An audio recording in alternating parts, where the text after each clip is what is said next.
예, 여러분 반갑습니다. 그러면 지금부터 실감 콘텐츠 활성화 포럼 서비스 분과 세미나를 시작하도록 하겠습니다. 예, 먼저 제 소개를 드리면요. 저는 이번 그 실감 콘텐츠 활성화 포럼 서비스 분과위원장을 맡고 있는 한성대학교 김효용 교수입니다. 반갑습니다. 네.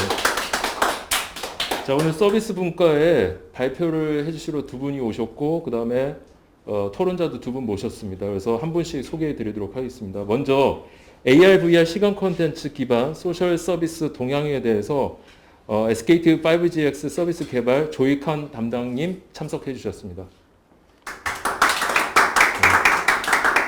그 다음에 이제 조금 아마 여러분들한테 나갔던 그 내용하고 조금 다를 텐데요. 주제가 조금 달라졌습니다. 처음에는 이제 여러분들한테 쇼핑에서의 시간 콘텐츠 기술 활용 현황으로 나갔을 텐데 아마 더 스페시픽한 주제로 아마 발표를 해주시기로 저희 정보통신산업진흥회 홍원기 팀장님 참석하셨습니다. 예, 그리고 이제 발표와 함께 토론을 하실 두 분을 모셨는데요. 먼저 조이펀의 정상권 대표님 참석해 주셨습니다. 예, 그리고 스코넥 엔터테인먼트의 최정환 부사장님 참석해 주셨습니다. 네. 잠깐 지금 여러분 다 아시다시피 코로나 사태 때문에 저희가 이제 웨비나 형식으로 좀 진행하는 것처럼 잠깐 공지사항 드리고 바로 발표를 시작하도록 하겠습니다. 저희 발표자분께서는 마이크를 벗고 일단 진행을 해주시는데 발표가 끝나시면은 바로 마스크를 좀 써주시고요. 그 다음에 저희가 토론할 때는 마스크를 쓰고서 토론을 임하도록 하겠습니다. 철저하게 예방 수칙을 정하면서 저희가 진행한다는 거 말씀을 드리고요. 그럼 발표 처음에 조익한 담당님을 모시고 발표 듣도록 하겠습니다.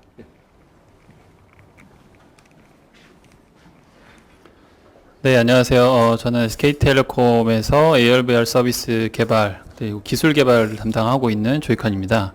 오늘은 이제 제가 소개해드리고 같이 이제 말씀을 드릴 주제는 AR/VR이라고 대표되는 실감 콘텐츠를 기반으로 하는 소셜 서비스의 동향에 대해서 여러 가지 사례를 통틀어서 이제 공유를 드리고자 합니다. 이제 우선 저희가 소셜 네트워크 서비스 SNS라는 소셜 서비스를 논함에 있어서 저희가 이제 기본적으로 커뮤니케이션이라는 얘기를 제가 이제 화두를 한번 던져보고 싶고요. 이제 그래서 우리가 알고 있는 커뮤니케이션이라는 게 얼마나 중요하고 얼마나 큰 일인지를 한번 되짚어보는 게 필요할 것 같다고 생각이 들고요. 일반적으로 우리가 얘기하는 커뮤니케이션이라는 게 바로 이제 인간이 사람들이 서로 감정이나 어떤 사고를 공유하고 다른 사람한테 전달하는 이런 것을 통상적으로 커뮤니케이션이라고 합니다. 이제 그래서 일반적으로 소위 지금이 아니라 과거로 이제 좀 돌아가 본다고 하면 우리가 알고 있는 커뮤니케이션이라면 그냥 말 그대로 누군가를 앞에다 두고 같이 얘기하고 있는, 사실은 지금 우리가 살고 있는 이 사회에서도 그게 가장 일반적이면서도 가장 대표라고 할 수가 있을 것 같습니다. 이제 그래서 이 커뮤니케이션이라는 게 어떻게 진화를 해왔나를 잘 살펴보면은 사실은 도구가 없던 원시 시대부터 커뮤니케이션이라는 게 있었습니다. 아까 말씀드린 것처럼 사람이 생각하는 사고, 그다음에 생각이랑 사고랑 뭔가를 이제 다른 사람한테 전달을 하고 싶을 때 어떻게 했냐라는 걸 생각을 해보면 바로 앞에 있을 때 말로 하거나 뭔가를 전달하거나 그림을 그려서 하거나 이랬다고 하면 바로 앞에 있지 않을 경우에는 어떻게 했었는지를 가만히 생각을 해보면 그런 상황도 굉장히 많이 발생을 했겠죠. 이제 그랬을 때 원시 시대에는 어딘가에 그림을 그려서 남긴다든지 이런 시도를 많이 했었고, 그 이후에는 점점점 도구가 발달을 하면서 커뮤니케이션 하는 방법도 여러 가지가 필요해졌습니다. 이제 왜냐하면은 바로 앞에서 말만 할 수 있는 상황이 아니기 때문에. 그래서 새를 가지고 편지를 날리기도 하고 점점 발전을 하면서 이 니즈가 점점점 커지니까 어떻게 하면은 좀 멀리 떨어져 있는 사람 또는 그러니까 공간상의 제약을 좀 벗어난다거나 시간상의 제약을 벗어나서 어떻게 하면 커뮤니케이션 할 수 있을까 여러 가지 궁리를 하다가 이제 전화라는 도구도 나오고 심지어는 요즘에 우리가 쓰고 있는 스마트폰이라고 하는 스마트 디바이스까지 출현을 하게 된 역사적으로 그런 진화 과정을 거쳤다라고 말씀드릴 수가 있을 것 같습니다. 이제 제가 이제 실제 일을 하고 있는 통신업계를 예를 한번 들어보면 결국에는 커뮤니케이션을 하기 위해서 방금 말씀드렸던 아주 옛날부터 여러 가지 방식이 있었는데 이게 다 모두 다 이제 통신 방식에 해당되는 거죠, 이제. 그리고 이 목적은 하나로 귀결이 되는 결국엔 커뮤니케이션 하기 위해서. 그래서 무선 통신만 한번 예를 들어 드리자면 우리가 알고 있는 현재 저희가 제공해 드리는 서비스가 5G 무선 통신 서비스라고 통상적으로 얘기를 하고, 이 5G가 되기 전에 무선 통신의 서비스를 짚어보면 1세대일 때는 아까 요전 슬라이드에서 보여드렸던 것처럼 멀리 떨어져 있는 사람한테 편지나 글로만 보내는 게 아니라 어떻게 하면 내 목소리를 직접 지금 바로 전달을 할 수 있을까 라는 거를 고민하면서 전화기가 나왔는데 그게 유선 전화기였죠, 이제. 그래서 유선의 불편함을 좀 더 떨치고, 왜냐면 맨날 그 선 앞에 붙어 있을 수가 없기 때문에 무선으로 어떻게 하면 언제 어디서든지 말을 전달할 수 없을까 라는 고민을 하면서 출발한 게 이제 1세대 무선 통신입니다, 이제. 그래서 가장 대표적으로 우리가 알고 있는 벽돌폰이라고 하는 엄청 큰 휴대폰을 가지고 이제 최초로 언제 어디서든지 내 목소리를 상대방한테 전달할 수 있는 커뮤니케이션이 가능해졌습니다, 이제. 그래서 그게 점점 발전하면서 음성뿐만 아니라 2세대에서는 이제 기존에 글로 썼던 편지를 SMS라고 하는 텍스트로 전달할 수 있게 됐고, 점점점 통신이 발전하면서 이제 3세대부터는 이제 인터넷도 가능해지고, 그러니까 PC 선이 연결되어 있는 컴퓨터 앞에서만 가능했던 인터넷이 이제는 언제 어디서든지 가능해진 시대가 됐고, 그러면 이제 인터넷만 되면은 그 끝이냐? 그게 아니라 점점점 뭔가 주고받고 싶은 커뮤니케이션의 도구나 뭔가 미디어는 점점 많아지고 있어서 4세대, 5세대가 되면서 이제 무선, 뭐 미디어, 실시간 방송 이런 걸로 쭉 계속 발전을 하게 된 상황입니다. 그래서 5G 시대에는 점점 무선 통신 속도가 빨라지고 있기 때문에 이걸 기반으로 해서 라이브 스트리밍이라든지 기타 오늘 제가 이제 전달해 드릴, 공유해 드릴 이제 실감 콘텐츠 같은 AR이나 VR과 같은 더 큰 용량의 데이터를 조금 더 전달할 수 있는 그런 이제 기반이 마련됐다는 겁니다. 결국 드리려고 하는 말씀은 이 커뮤니케이션이라는 걸 위해서 무선 통신이라는 큰 산업조차 어마어마하게 발전한 것처럼 커뮤니케이션이라는 것이 실제 우리 사람이 살아가는 일상을 송두리째 바꿔놓는 아주 그 중심에 있다는 말씀을 드리려고 하는 거고요. 근데 이제 코로나를 접하고 있는 지금의 우리 상황을 이제 얘기를 안 할래 안 할 수는 없을 것 같아서 요것과 이제 맞물려서 한번 얘기를 풀어보면 어떨까 싶습니다, 이제. 그래서 코로나 이전 시대에는 사실은 대면 방식, 아까 말씀드린 것처럼 가장 편한 건 눈앞에 있는 사람과 같이 얘기를 하는 게 아주 편하고 아주 내가 생각하는 생각과 뭔가를 전달하기가 가장 용이하죠. 그런데 항상 그럴 수는 없기 때문에 나와 이제 눈앞에 있지 않은 상태, 좀 떨어져 있다거나 이런 상태를 대비해서 이제 비대면 방식이랑 대면 방식이 공존을 하고 있었습니다. 그래서 같이 볼 수 있을 때는 같이 보고 같이 볼 수 없을 때는 비대면 방식으로 뭐 스마트폰을 사용한다든지 통화를 한다든지 아니면 화상 통화를 한다, 이렇게 각각 두 개가 다 양립을 하고 있었는데, 이제 코로나가 발생하면서 사실은 이제 모든 게 완전히 바뀌어 버렸죠, 이제. 그래서 코로나가 바뀌면서 일반적으로 대면하는 커뮤니케이션은 매우 위험하다라는 인식이 이제 사람들 사이에 생겨나기 시작했고, 어느새 이게 심지어는 1년 가까이 돼가면서 이제 깊숙하게 사람들의 라이프 방식에 이제 뿌리 내리기 시작한 이런 상황이 돼버린 겁니다. 아주 빠르게. 그러니까 급속도로 이런 상황이 전개되고 있다는 상황이죠. 그래서 우리가 일반적으로 알고 있는 뭐 직장에서도 회의도 이렇게 회의실에서 하기가 쉽지 않은 상황이고, 뭐 안전수칙도 다 지켜야 되고 대부분 되도록이면 하지 않는 방향이고, 우리 아이들도 학교도 제대로 못 가고 있는 상황이고, 심지어는 그 다음에 종교를 가지신 분들도 정상적으로 활동을 할 수가 없고, 비즈니스 분야에서는 우리가 익히 알고 있는 컨퍼런스 같은 것도 사실상 대부분이 취소가 된 상황입니다. 대부분이 아니라 거의 온라인으로 다 전환이 됐다고 해도 이제 무방하다고 할 수가 있을 거고요. 그래서 새롭게 생겨난 용어가 우리가 다 알고 있는 것처럼 이제 언택트라고 하는, 언택트 이꼴 이제 기존에 알고 있던 비대면 방식을 얘기하는 새로운 신조어라고 할 수가 있을 것 같습니다. 예전에 이걸 비대면이라는 방식을 안 쓰고 그냥 뭐 온라인 커뮤니케이션 이런 식으로 썼는데, 이게 오히려 대면 방식보다 비대면 방식이 오히려 더 커지는 상황이 돼버린 겁니다. 안타깝게도 그렇게 됐고, 빨리빨리 치료가 돼서 다시금 이제 원래 상태로 돌아갔으면 좋겠다는 생각이 듭니다. 어쨌건 우리가 원하든 원하지 않든 간에 상황은 이렇게 벌어졌기 때문에, 근데 이게 이제 단순히 비대면 상황으로 발전만 된 게 아니라 이걸로 인해서 이제 커뮤니케이션 방식도 이제 달라져야 되는 어찌 보면 원하건 원하지 않던 간에 그런 상황이 발생을 했다라고 볼 수가 있을 것 같습니다. 이제. 그래서 이제 언택트 커뮤니케이션을 하려고 어쨌건 우리가 살아가야 되고 또 공부도 해야 되고 누군가 커뮤니케이션 해야 됩니다. 왜냐면 이건 본성이자 우리가 또 해야 되는 일 중에 하나이기 때문에 언택트 커뮤니케이션을 하려고 매우 노력을 많이 하고 있습니다. 이제 그 대표적인 게 우리가 알고 있는 화상회의죠. 이제 화상회의. 그래서 뭐 비디오 컨퍼런스라고 얘기를 하는 거고, 그래서 지금 보시는 화면이 아마 요즘 생활에 수개월 동안 가장 일상적으로 하고 있는 일 중에 하나일 겁니다. 특히나 이거는 사실은 어찌 보면 기존에는 뭐 어떤 비즈니스를 하는, 해외랑 비즈니스를 하는 좀 그런 특정 분야에서만 쓰이던 그 일이 이제는 우리의 이제 아이들, 1학년 아이들도 이제 이런 화상회의 들어가서 수업을 들어야 되고, 모든 사람들이 이런 방식을 따라야 하는, 이런 방식으로 커뮤니케이션을 해야 되는 세상이 됐고, 이 비디오 컨퍼런스를 열심히 이제 사용하면서 커뮤니케이션을 이어가고 있습니다. 그런데 문제는 여기서 이제 너무나 우리가 갑작스럽게 비대면 방식의 커뮤니케이션을 도입을 해서 막 사용을 하다 보니까 이제 좋지 않은 부작용들이 매우 많이 나오고 있죠, 이제.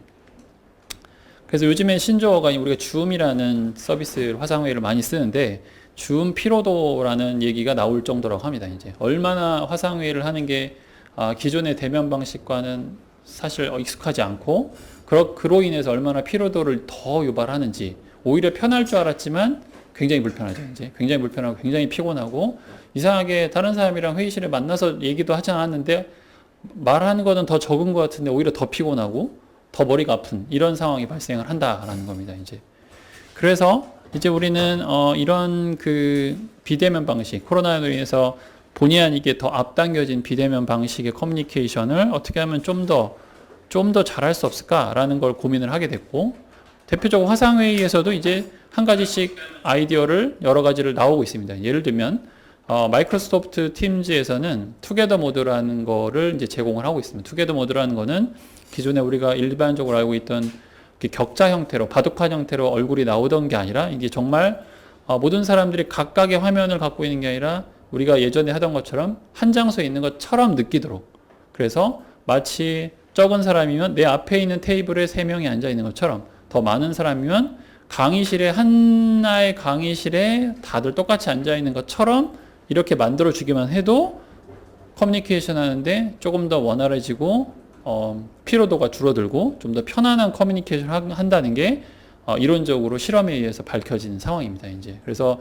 이런 노력을 하기가 시작하게 된 거죠, 이제, 사실상. 그래서 아까 서두에 말씀드린 것처럼 비대면 사회가 되면서 본의 아니게, 원래도 이제 그쪽 방향으로 많이들 가고 있었지만 갑자기 외부적인 환경 요인에 의해서 갑자기 이 비대면 커뮤니케이션을 많은 부분을 흡수를 해야 되는 상황이 되면서, 그로 인해 부작용과 또 그걸 극복하고자 하는 노력이 이렇게 발생을, 여러 가지 노력을 하고 있는 상황이라고 생각할 수가 있을 것 같습니다, 이제.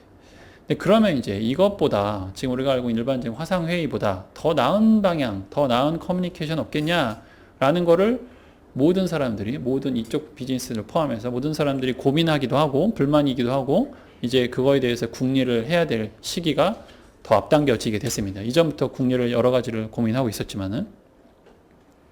그래서 이런 방법은, 더 나은 방법은 없을까라는 방법으로 접근을 해야 될 것 같고, 근데 이제 여기서 중요한 포인트는 아까 제가 그 화상회의를 극복하는 투게더 모드에서도 예를 소개시켜 드렸던 것처럼, 그 사람들이 커뮤니케이션을 아까 말씀한 본능적으로는 눈앞에 있는 사람과 커뮤니케이션 했던 것이 가장 편하기 때문에, 어떻게 하면 떨어져 있지만 눈앞에 있는 것처럼, 어떻게 하면은 실제 여기 없지만 여기 있는 것처럼 보이게 하는 게 사실 가장 편한 커뮤니케이션 하는 방법이다라고 생각을 하게 된 겁니다, 이제.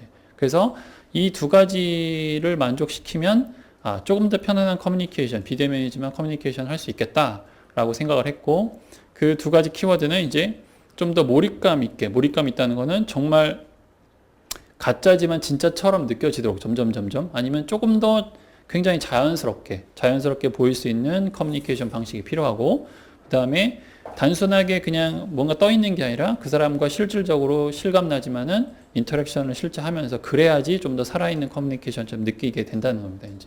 이게 우리가 익히 알고 있는 사이파이 영화에서 많이 봤던, 스타워즈에서 대표적으로 봤던 이제 그 원탁회의가 우리가 이제 너무나 먼 미래라고 생각했지만 사실은 아까도 말씀한 본의 아니게 더 빠르게 와야 되는 그런 요소, 그런 커뮤니케이션이 필요한 상황이 됐습니다. 이제 그래서 떨어져 있지만 같이 있는 것처럼 보이게 하는 이 요소가 가장 중요한 포인트이고, 이것을 다른 말로 하면은 결국 텔레프레젠스라고 보통 얘기를 하면, 텔레프레젠스라고 하는 거는 텔레프레젠스 그 두 개의 단어를 그 혼합시켜서 멀리 떨어져 있지만 프레젠스 거기서 존재한다. 그 얘기인즉은 나와 멀리 떨어져 있는 사람이 같은 장소에 있는 것처럼 보이게 하려면 한 사람을 내 앞으로 오도록 하던가 아니면 두 사람 모두가 같은 장소에 있는 걸로 가면 되는 개념적인 그런 개념이고요. 근데 그렇게 하려면 결국에는 우리가 실제 존재하는 실제 환경에서는 그게 불가능하기 때문에 어떤 식으로든 간에 가상의 컨텐츠와 가상의 기술이 접목된 그런 커뮤니케이션이 필요하다는 겁니다. 이제 그래서 소위 AR과 VR, 뭐 통칭, MR 다 포함해서 실제 가상의 컨텐츠, 그러니까 버추얼 리얼리티를 접목시킨 이런 기술과 텔레프레젠스와 결합을 해서 여러 사용자가 떨어져 있지만 같이 있는 것처럼, 같이 옆에 있는 것처럼 무언가를 할 수 있도록 느끼도록 해줘야 되는 게 커뮤니케이션의 핵심 기술 포인트가 됐습니다. 이제. 이거를 확장을 하면 아까 말씀한 것처럼 실제 멀리 떨어져 있기 때문에 어떤 식으로는 가상의 방식이 도입이 돼야 되는데, 가상의 방식은 내가 상대방 쪽으로 가려면 나를 대신할 뭔가 가상의, 나를 대신할 뭔가 무엇인가가 필요하고, 나와 상대방이 똑같이 같은 공간으로 가려면 그 공간 자체도 가상의 공간이 필요한 겁니다. 이제. 그래서 가상의 공간과 그 다음에 가상의 아바타, 나를 대신한 가상의 캐릭터가 존재하는 거기서 뭔가 커뮤니케이션과 인터랙션이 이루어지는 것을 통상적으로 이제 메타버스라고 얘기를 합니다. 이제. 그래서 이 메타버스의 개념이 결국에는 이제 저희가 커뮤니케이션, 그 다음에 이 커뮤니케이션 이퀄 소셜 네트워크라고 하는 이 관점에서 가장 중요한 요소가 됐고, 그 아마 넥스트로, 지금보다 더 넥스트로 발전을 하게 된 가장 큰 분야 중에 하나라고 생각이 듭니다. 이제. 그래서 이게 책에서만 나오는 메타버스라는 개념이 아니라 실질적으로 이제 서비스로 접목이 되면서 사람들에게 하나씩 경험을 하게 되는, 경험을 시키게 되는 그런 환경이 구축이 됐다는 거고, 그래서 이제 올해 엔비디아에서 매년 하게 되는 GTC라는 컨퍼런스도 온라인으로 진행이 됐고, GTC의 엔비디아는 얼마 전에 이제 암 인수를 하게 됐죠. 이제 그래서 이쪽 분야의 절대 강자가 됐는데, 여기서 이제 재밌는 거는 엔비디아의 CEO가 첫 번째로 얘기했던 포인트가 바로 메타버스입니다. 이제 메타버스라는 거는 물론 엔비디아가 그래픽 GPU라는 거를 주력 상품으로 하기 때문에 그런 이유도 있겠지만은 결국에는 넥스트, 엔비디아가 AI라는 거를 얘기를 한 것처럼 이제 넥스트는 메타버스다라고 했던 거는 이제 그래픽으로, 그다음에 이 언택트 세상에서 나와 내가 있는 공간을 대신하는 가상의 컨텐츠를 가지고 뭔가 생활을 하게 되는 이런 메타버스가 이제 곧 오게 된다. 그거에 대한 준비를 우리는 해야 된다. 실질적으로 그게 올 수밖에 없다라는 얘기를 하게 된 겁니다. 이제 그래서 여러 가지 예를 들었고, 오늘 저도 이제 그 관련된 엔비디아에서 얘기했던 것도 있고, 오늘 같이 논의할 공유드릴 여러 가지 케이스로 이제 그 공유를 드리고자 합니다. 이제 결국 아까 말씀한 것처럼 나와 내가 있는 공간, 그 외의 것들, 다른 도구들도 다 가상의 컨텐츠를 활용해서 어떻게 하면 커뮤니케이션을 좀 더 실감나고 자연스럽고 재미있고 아주 일상적으로 할 수 있냐, 이런 어떤 어프로치들이 있는지를 한번 공유를 드리겠습니다. 이제. 그래서 이거는 사실은 이 레디 플레이어 원이라는 그 소설은 아주 오래된 소설이라고 알고 있는데, 그거에 대한 영화도 아마 보셨을 거고, 그 영화를 보시면 결국 우리가 알고 있는 메타버스라는 개념이 여기 모두 다 들어가 있습니다. 이제 나를 대신하는 아바타와 그 다음에 완전 내가 현실에서는 할 수 없는 것까지 포함하는 가상의 공간에서 여러 가지 일들을 할 수 있는 이런 개념의 레디 플레이어 원이 영화가 있다고 하면, 실질적으로 결국엔 이런 메타버스라는 가상 공간이 매우 첫 번째로 중요하고, 그 다음에 아까 말씀한 것처럼 나를 대신하는 그 일종의 캐릭터, 아바타라고 통칭하겠습니다. 이제 아바타가 매우 중요하다는 겁니다. 그게 얼마나 자연스럽고 어떤 식으로 지금 우리가 할 수 있는 방식, 그리고 미래는 어떤 식으로 발전을 해야 되는지가 매우 중요하고요. 이게 이제 메타버스라는 개념이 엔비디아에서도 얘기했지만 다른 조금씩 형태는 다르지만 글로벌 기업들이 모두 다 뛰어들고 있는 분야 중에 하나입니다. 이제 대표적으로 몇 개 사례부터 말씀드리면, 마인크래프트라는 게임이 있습니다. 마인크래프트라는 게임은 아시는 것처럼 지금 현재는 마이크로소프트가 소유를 하고 있고요. 이제 인수를 했고, 마이크로소프트는 여러 가지 측면에서 지금 워낙 잘 나가고 있는 회사이긴 하지만 단순히 이게 애저라는 클라우드 기반 서비스뿐만 아니라 실질적으로 넥스트 제너레이션을 위한 서비스까지도 포섭을 하려고, 그런 플랫폼까지도 이제 진출하려고 하고, 그 대표적인 게 이제 마인크래프트입니다. 마인크래프트는 아시는 것처럼 말 그대로 이제 이 마인크래프트 세상에서 사용자들이 뭔가 세상을 만들고 자기만의 아바타를 갖고 여러 가지 활동을 할 수가 있는 기반을 만들어 놨고요, 이미. 그래서 단순히 이게 단순 게임이 아니라 이 게임을 벗어나서 이제 점점 플랫폼 역할을 하는까지 발전을 하고 있습니다, 이제. 그래서 일반적으로 PC나 모바일의 게임에서 이제부터는 AR이라는 마인크래프트 어스라는 AR 형태. 그러니까 AR이라고 하면 실제 공간이 있는데 가상의 컨텐츠를 그냥 이쪽으로 불러들이는 이런 형태를 접목시키는 형태까지 커뮤니케이션 방식으로 발전을 하고 있어서 이게 단순히 나 혼자 하는 게임이 아니라 이제는 소셜 네트워크로 발전을 하고 있는 상황입니다, 이제. 또 하나, 오늘 이제 사실은 요즘 들어서는 가장 그 대표적이면서 가장 파워풀한 서비스라고 할 수 있습니다, 이제. 포트나이트인데요. 포트나이트는 에픽게임즈에서 만든 원래는 게임입니다, 이제. 게임인데 심지어 요즘에는 이걸 게임이라고 봐야 될지 아니면 하나의 플랫폼으로 봐야 될지 헷갈릴 정도로 엄청나게 이제 빠른 속도로 진화를 하고 있습니다, 이제. 포트나이트는 초기에는 뭐 그런 얘기도 있었습니다. 배틀그라운드의 뭐 짝퉁이다, 서로 짝퉁이다라는 식으로 이제 언급이 될 정도로 게임이었지만은 이제는 이 포트나이트는 엄청난 유저 수를 기반으로 해서 이제 완벽한 메타버스로 진화를 하고 있습니다, 이제. 가장 대표적인 게 포트나이트는 게임뿐만 아니라 여기서 파티 로얄이라는 그쪽 그 서비스 메뉴가 있고, 파티 로얄에서는 여러 가지 이 메타버스에 해당되는 그 어프로치들을 많이 하고 있습니다. 예를 들면 콘서트를 한다든지 뭐 여기서 사람들끼리 파티를 한다든지 이런 식으로 하고, 이 원래 게임에서 출발했던 아바타가 이젠 점점 단순히 총 쏘고 누군가 다른 캐릭터를 뭐 죽이고 이런 역할이 아니라 이제 거기 들어가서 BTS의 새로운 곡을 보면서 따라서 춤추고 다른 사람과 얘기를 하고, 얘기를 하는 거를 스트리밍으로 방송을 하고, 이런 플랫폼으로 이제 진화를 하고 있다는 겁니다, 이제. 그래서 화면에 보시는 것처럼 오른쪽 위의 화면은 얼마 전에 BTS의 다이너마이트가 출시가 돼서 엄청난 인기를 구가하고 있는데, 재밌는 건 뭐냐면 BTS가 유튜브나 이런 데서 영상으로 런칭하는 건 아주 일반적인데, 자기들의 이제 안무 버전을 여러 가지 만들어내면서 포트나이트 파티 로얄에서 몇 번째 안무 버전을 최초로 여기서 공개를 했습니다, 이제. 공개를 하면서 굉장히 이게 새로운 시도인 거죠. 그러면서 여기 보시면은 그 포트나이트에서 BTS의 안무에 대한 소위 말해서 이모션을 같이 제공을 합니다. 그래서 이걸 가지고 사용자들이 포트나이트 뮤직비디오를 보면서 자기도 마치 내가 그 아바타가 된 것처럼 같이 댄스를 추는 이런 역할까지 이제 수행을 하고 있는 상황입니다, 이제. 그래서 이런 거를 다 포함을 했을 때 포트나이트가 이제는 단순히 이건 게임이 아니다. 이거는 제가 말씀드리는 게 아니라 포트나이트 CEO가 했던 얘기입니다, 이제. 포트나이트 CEO 팀 스위니가 했던 얘기고, 결국에 자기들의 결국 추구하는 바는 포트나이트라는 게임 하나로 끝나는 게 아니라 마치 요즘 같으면 페이스북, 인스타그램, 유튜브 같은 플랫폼을 하겠다. 메타버스라는 걸 완벽하게 갖추고 있습니다, 이제.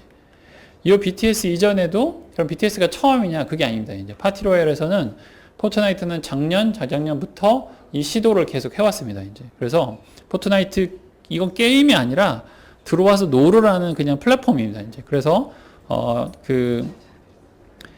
트래비스 스캇이라는 유명 이제 힙합 그 가수의 새로운 앨범의 런칭 쇼도 여기서 진행을 했고, 실제로는 이 공연 자체도 완전한 풀 3D 그래픽으로 했는데 공연 자체도 굉장히 호평을 받았고, 실제로 사용자들의 참여도도 엄청 높았습니다. 이거는 실제 우리가 대면 방식의 콘서트 런칭 쇼를 할 때의 참여 인원과 비교할 수 없을 정도로 많은 인원이 이 컨텐츠를 감상을 했다는 겁니다, 이제. 결국에는 엔터테이너나 비즈니스적으로 엔터테이너나 팬들한테 하고자 하는 커뮤니케이션, 또는 아까 보셨던 것처럼 BTS가 팬들한테 하는 커뮤니케이션뿐만 아니라 팬들끼리 하는 커뮤니케이션도 여기서 이루어진다는 겁니다. 마치 우리가 젊은 세대들이 클럽에 가서 놀면서 음악과 소통을 하고 거기에 참여한 다른 친구들과 소통을 하는 것처럼 이제는 온라인으로 그냥 난 이건 게임이 아니라 온라인으로 들어가서 얘기하고 놀고 뭐 내 대신 행동을 취하고 이런 것들을 하고 있는 게 이제 포트나이트가 결국 메타버스라는 개념으로 가고 있다라는 것을 한 예를 보여드리는 겁니다. 이제. 몇 가지 더 추가적으로 예를 말씀을 드리면 이 같은 방식의 메타버스 방식의 그 커뮤니케이션을 추구하는 곳은 이제 VR챗이 대표적입니다. VR챗은 사실 약간 에픽게임즈나 저기에 비하면 방금 말 포트나이트에 비해서는 약간 언더 인디향으로 출발을 했는데 지금은 사실상 VR 쪽에서는 가장 인기 있고 가장 재미있는 약간 B급이라고 평가를 받기도 하지만 가장 영향력 있는 서비스 중에 하나가 됐습니다. 이제. 그래서 구글에서 한번 VR챗이라고 검색을 해보시면 VR챗으로 인해서 그 경험을 하고 나서 양산된 비디오 개수를 보시면 아마 깜짝 놀라실 겁니다. 이제 어느 다른 키워드보다도 엄청나게 많은 반향을 일으키고 있는 거고 그 안에서 아주 다양한 그 활동들이 이루어지고 있습니다. 이제 활동들이 이루어지고 있고 대표적으로 여기에 이제 잠깐 그 링크를 달아놨는데 버추얼 마켓이라는 게 VR챗에서 있습니다. 이게 뭐냐면 우리가 알고 있는 뭐 CES나 MWC나 뭐 이런 기타 등등 큰 컨퍼런스 같은 거라고 거의 VR 버전이라고 생각하시면 될 것 같아요. 그래서 버추얼 마켓은 VR챗에서 사용할 수 있는 아이템들, 예를 들어 코스튬이라든지 캐릭터라든지 이런 것들을 포함한 여러 가지를 소위 말해서 거기 참여하는 유저들이 자기 부스도 꾸미고 들어와서 서로 얘기도 해볼 수 있는 이런 말 그대로 약간 VR챗의 B급으로 출발했지만 비즈니스적인 면까지 포함하는 이런 컨퍼런스 역할까지 하는 이런 희한한 상황이 발생하고 벌써 4회째를 맞았고 올해 12월에는 이제 5회째 버추얼 마켓을 열 계획입니다. 이제 그만큼 이제 버추얼 챗이라는 게 처음에 이렇게 작게 출발했지만은 언더그라운드처럼 출발했지만 이제는 VR 특히나 이제 이 VR 기기를 쓰고 하는 서비스 중에는 가장 재미있고 가장 영향력 있는 서비스 중에 하나가 돼가고 있는 상황입니다. 이제. 근데 이렇게 이제 VR적인 환경이나 서비스 플랫폼만 나오는 게 아니라 이걸 갖고 기존의 미디어로 접근하는 방식도 똑같이 발생을 하고 있습니다. 이제. 그래서 우리가 알고 있는 크리에이터들도 이제 버추얼 크리에이터들이 많이 나오고 있고, 그거에 이제 첫 번째 아마 가장 처음 세대였던 이제 키즈나이 같은 경우에 지금 이제 거의 뭐 300만 정도 되겠죠. 2.85니까 300만 명의 정도 구독자가 있고, 그 다음에 우리나라에서도 여러 가지 이제 캐릭터들이 나오고 있고, 아포키라는 캐릭터 같은 경우에는 뮤직비디오, 그 다음에 노래나 이쪽 중심으로 컨셉을 잡아서 지금 한 20만 정도의 구독자를 보유를 하고 있습니다. 이처럼 이제 아까 말씀한 것처럼 메타버스라는 개념이 나를 대신하는 아바타와 나를 대신 내가 있는 공간을 대신하는 것, 단순히 공간뿐만 아니라 이제는 아바타만 중심으로 해서 컨텐츠를 만들면서 다른 사람들과 소통하는 이런 방식도 존재를 합니다. 이제. 그래서 국내에도 서비스가 이제 나와서 점점 주목을 받기 시작하고 있고요.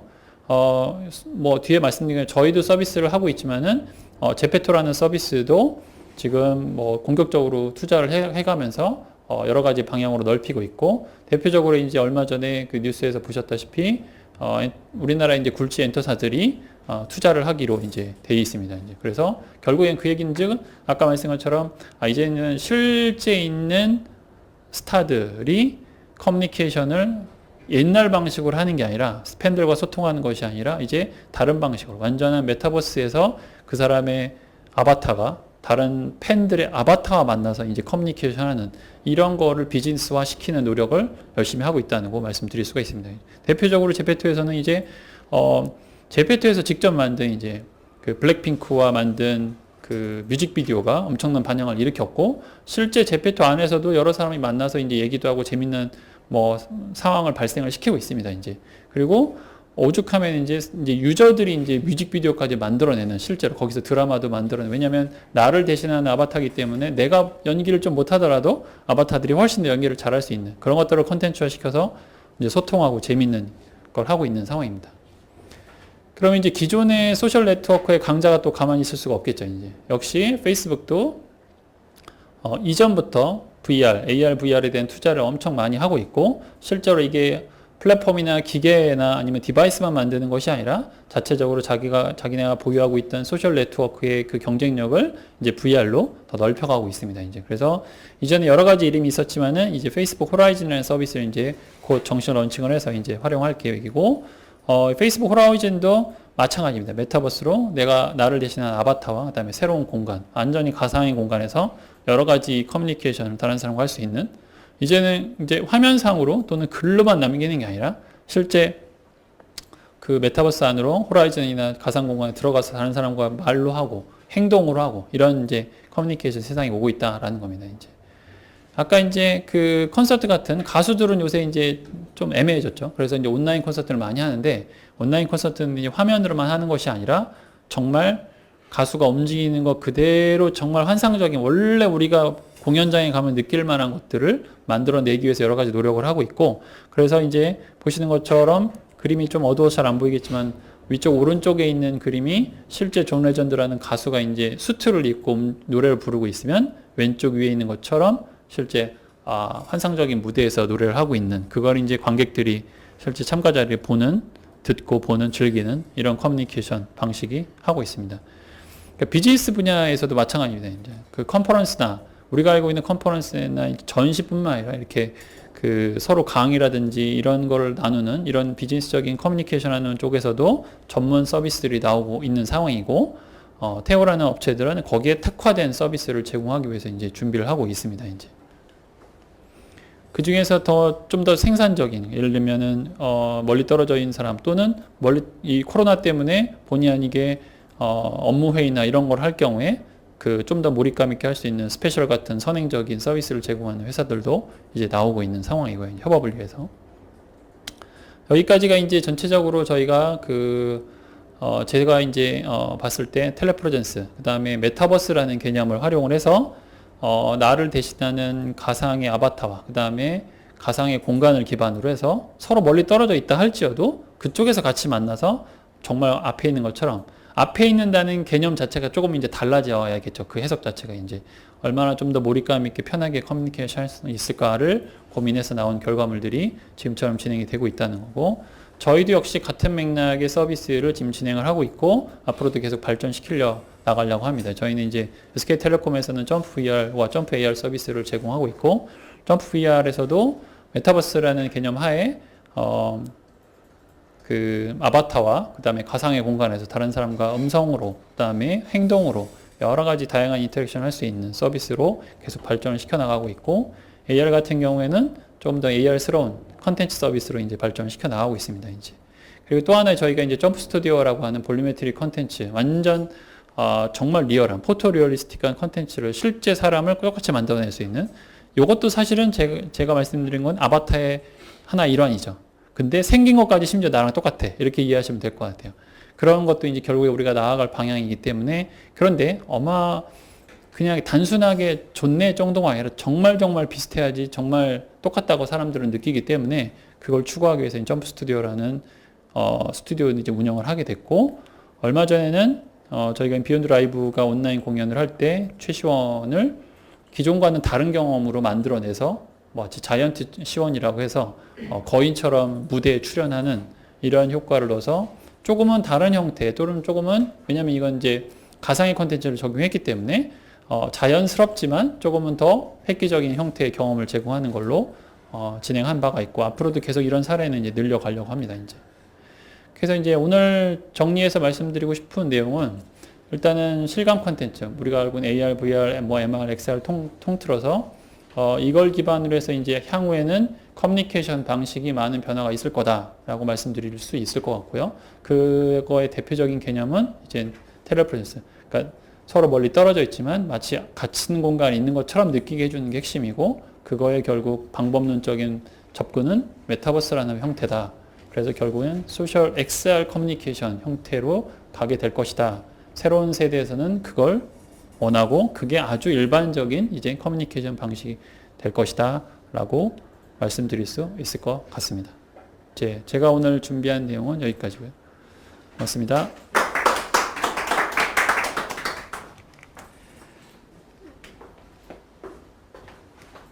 예, 좀 전에는 그 AR, VR 실감 콘텐츠 기반 소셜 서비스 동향이라는 주제로 SK의 조이칸 담당께서 발표를 해주셨습니다. 감사드리고요. 다음으로 계속해서 이어서 유통 산업에서의 AR, VR 기술 응용 현황 및 촉진 전략이라는 주제를 가지고 홍원기 팀장님께서 발표를 해주시도록 하겠습니다. 예, 모시겠습니다.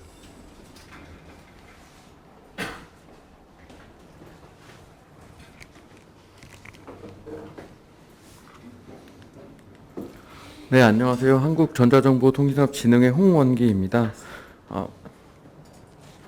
네. 네.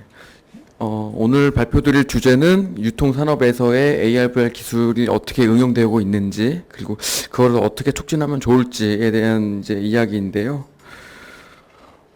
내용은 일단은 저희가 유통산업은 어떤 것인지부터 시작을 해서, 그래서 AR, VR 관점에서는 유통을 어떻게 바라보고 있는지, 그리고 실제로 AR, VR 기술이 적용된 유통 서비스들은 어떤 것들이 있었는지, 그리고 그 다음에 어떻게 우리가 촉진시킬 것인지, 이런 순으로 발표를 드리겠습니다. 먼저 유통산업에 대한 이야기입니다. 유통산업은 저희가 산업통상자원부의 그 유통산업 발전법에 보면 이 정의가 나와 있는데요. 네. 그 정의 보시면 농산물, 임산물, 축산물, 수산물, 및 공산품의 도매, 소매, 그리고 이를 경영하기 위한 보관, 배송, 포장, 그리고 이와 관련된 정보 용역의 제공 등을 목적으로 하는 산업, 이렇게 좀 아주 굉장히 넓은 범위로 이제 포괄되어 있고요. 일반적으로 우리가 유통산업 밸류체인을 보면은 이제 생산부터 시작을 해서 물류, 공급을 해서 유통을 해서 소비까지 이어지는 그런 식으로 저희가 이제 보통 보여주고 있는데, 오늘 이제 우리가 주로 얘기할 것들은 이제 유통과 소비 그 접점에서 일어나는 AR, VR 기술들에 대해서 주로 이제 설명을 드릴 계획이고요. 그리고 우리나라에 이제 여러 가지 유통사들이 있지만, 이제 그 중에서도 이제 온라인 유통은 뭐 많이 아시는 것처럼 그 G마켓, 옥션, 11번가, 인터파크, 네이버 쇼핑, 쿠팡, 이렇게 다양한 유통사들이 있고요. 그리고 오프라인은 우리 전통적으로도 백화점, 마트, 그리고 이제 편의점, 그리고 전문점, 가전 업체들, 이런 것들이 저희 이제 구성이 되어 있습니다.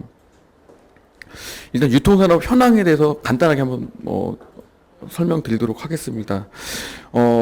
유통산업에서 이제 전체 유통 매출 비중인데요. 이제 굉장히 그 온라인에 대한 비중이 굉장히 빠르게 증가를 하고 있는 그런 추세입니다. 특히 이제 올해 코로나19 상황에 의해서 그 오프라인에서 온라인으로 매출이 이동하는 그런 추세가 굉장히 가속화되었고요.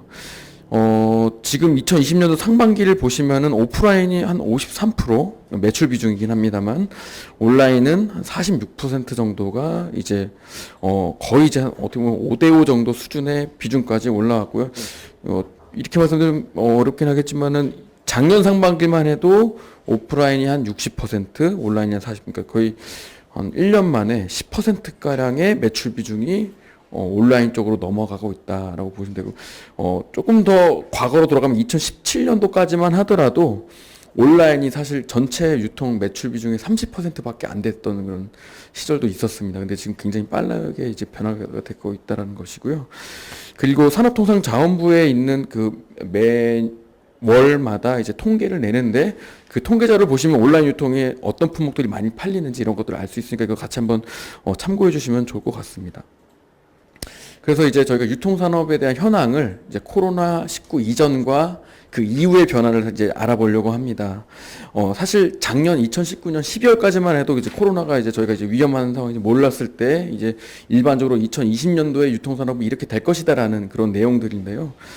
지금 다시 돌이켜 보면은 그 당시에 이제 온라인과 오프라인 항상 경쟁이 심화가 됐었는데, 그 중에서도 신선식품을 우리가 온라인으로 구매할 수 있을 것인가 없는 것인가 굉장히 그 경쟁이 치열했었는데, 그 당시만 하더라도 식품 판매에 대해서도 거의 대등한, 그러니까 마트와 온라인 유통사 간의 그 경쟁이 거의 대등한 수준으로 경쟁이 아주 치열하게 이루어지고 있었고요. 그것 중에 가장 또 핵심인 게 사실 배송입니다. 배송이 빨리 돼야지 신선하게 안전하게 이제 배송이 될 수 있는 것인데, 원래 기존 온라인의 배송 방식은 택배사를 통해서 좀 빠르면 이틀, 좀 늦어지면 3일 정도씩이나 걸리는 그런 상황이었는데 이제 작년 말부터 신선식품이 이제 경쟁이 좀 치열해지다 보니 지금은 사실 하루도 안 걸리는 수준까지도 지금 이제 서비스가 많이 좋아지고 있고요. 그리고 우리가 직접 느끼실 수도 있고 못 느끼셨을 수도 있지만 리테일 테크에 대한 것도 굉장히 작년에 많은 실험들이 있었습니다. 예를 들면 아마존 고라는 이제 무인 매장 실험이 이제 미국에서도 있었는데요. 그와 관련해서도 이제 우리나라에서도 뭐 무인 매장, 뭐 무인 점포, 뭐 무인 계산대, 무인 계산도 뭐 옛날부터 있긴 했지만 뭐 이런 실험들도 많이 있었고요. 그리고 우리는 잘 못 느끼지만 빅데이터나 인공지능 같은 걸 접목이 되어서 원하는 상품을 추천해 준다라든지 아니면 이제 뭐 그런 고객의 어떤 성향을 분석을 한다는 이런 것들도 많이 이제 활용이 됐었습니다. 그리고 지금 모든 애플리케이션 모바일 쇼핑몰 들어가 보시면 아시겠지만 이제 간편 결제는 이제 거의 이제 뭐 아주 일상화 되어 있죠. 어느 앱이든 다 간편 결제가 다 도입이 되어 있고요. 그리고 작년 말만 해도 신소비층이라고 해서 이제 밀레니엄 세대와 Z세대를 우리가 어떻게 대응할 것인가. 그래서 이제 온라인과 오프라인 유통 그 경험이 동일하게 아주 물 흐르듯이 이제 제공되어야 한다. 그래서 이제 옴니채널 전략들도 많이 이제 화제가 되곤 했었습니다. 하지만 이제 코로나 이후에 이제 저희가 이제 체감할 수 있는 변화와 좀 체감하기 어려운 그런 유통 변화들도 있는데요. 일단 체감할 수 있는 거 하나는 코로나19 때문에 이제 외출 거의 안 하게 되지요. 그러니까 외출 안 하게 되다 보니까 이제 상대적으로 집 근처에 있는 매장을 주로 가게 됩니다. 생필품이나 이런 것들을 이제 뭐 마트나 혹은 뭐 대형 백화점을 가서 이제 구하는 것이 아니라 이제 편의점을 가거나 혹은 온라인으로 구하거나 그래서 이제 집 근처의 매장들이 굉장히 매출이 늘었고 마트나 백화점은 상대적으로 매출이 좀 많이 줄었고요.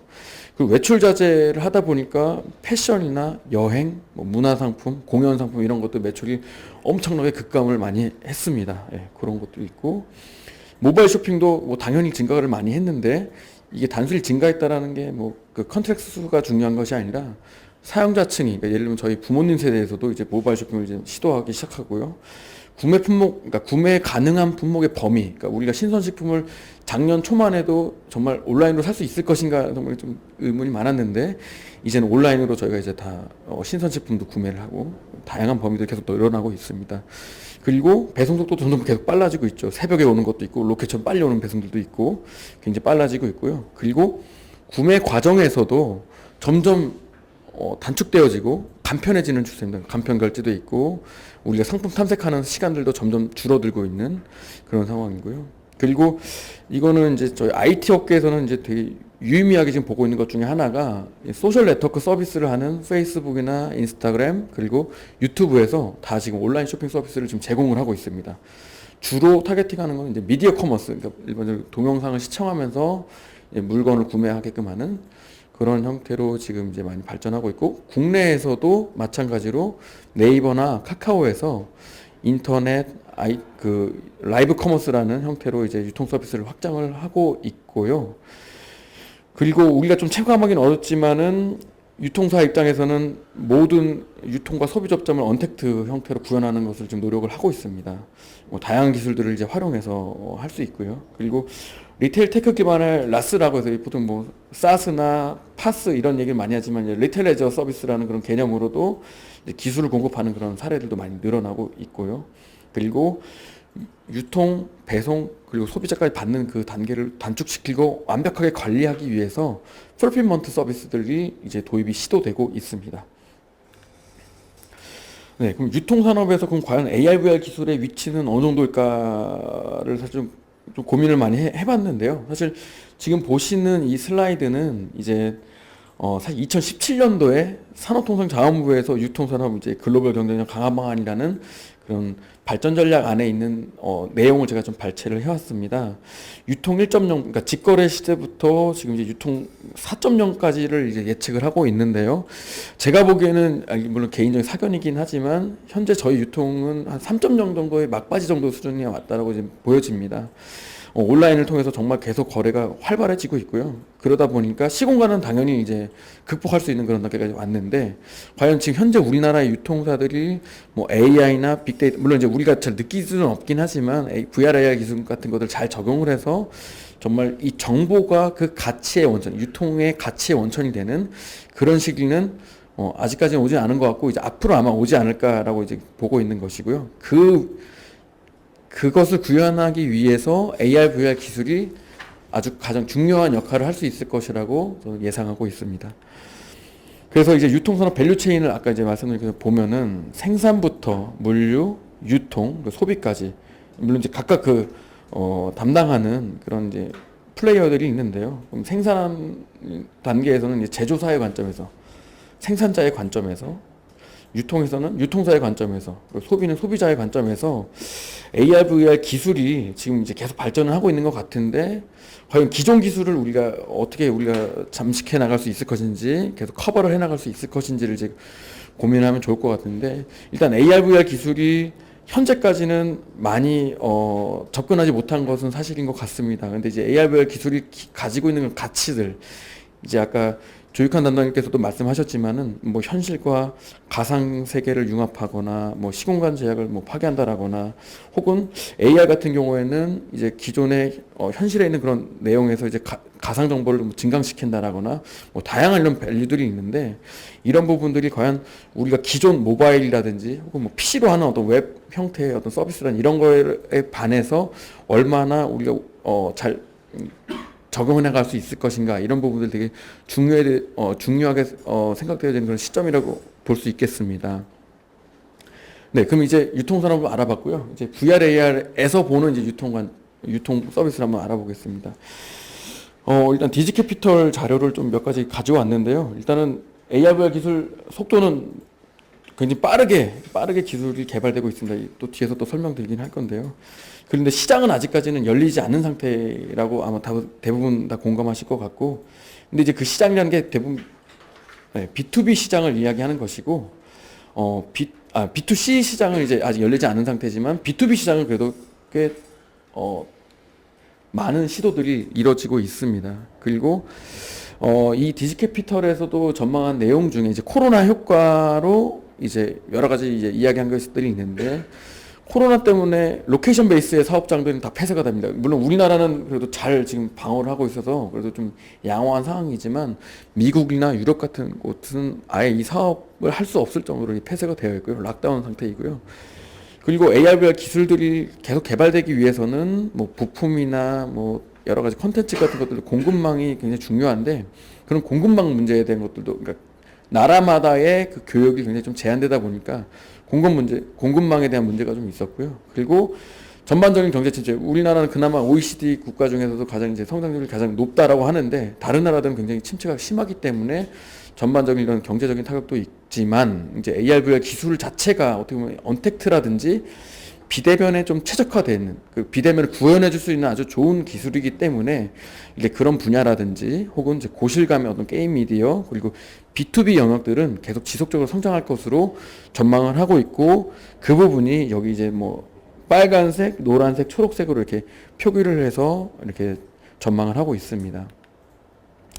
네, 조금 더 이제 들어가면 이제 시장 전망입니다. 이제 세계 AR, VR 시장은 뭐 코로나가 됐든 아니었든 굉장히 높은 성장률을 계속 지금 마킹하고 있고요. 특히 올해 나온 자료에는 연평균 42.7%나 계속 연평균 성장한다고 나와 있고 그 중에서도 성장률로만 보면은 이커머스 분야가 2위나 됩니다. 거의 이제 56.5%로 굉장히 높은 성장률을 보일 것이라고 이렇게 지금 전망을 하고 있고요.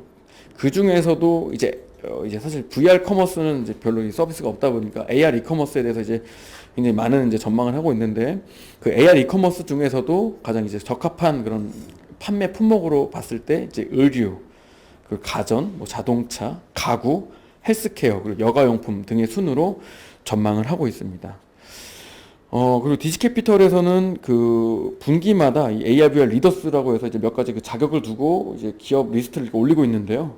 여기 보시면 이제 유통기업들도 꽤 많이 있습니다. 이제 아마존부터 시작을 해서 월마트, 알리바바, 이케아, 뭐 나이키, 웨이페어 등 우리나라 기업은 많이 등재되어 있지는 않고 대부분 이제 미국에 있는 기업들이 등재되어 있는데 이런 기업들이 대부분 이제 AR, VR 기술들을 잘 활용하고 있는 그런 기업이라고 보시면 될 것 같고요. 그리고 국내에서도 이걸 응용하는 그런 유통기업들이 많이 있습니다. 그러니까 현대백화점부터 시작해서 뭐 이마트, 하이마트, 홈쇼핑까지 그리고 뭐 유통사는 아니지만 AR, VR 기술 기업 중에서도 뭐 가구를 가상 배치를 한다거나 혹은 인테리어를 가상으로 해본다거나 그러니까 VR로 해보는 것이죠.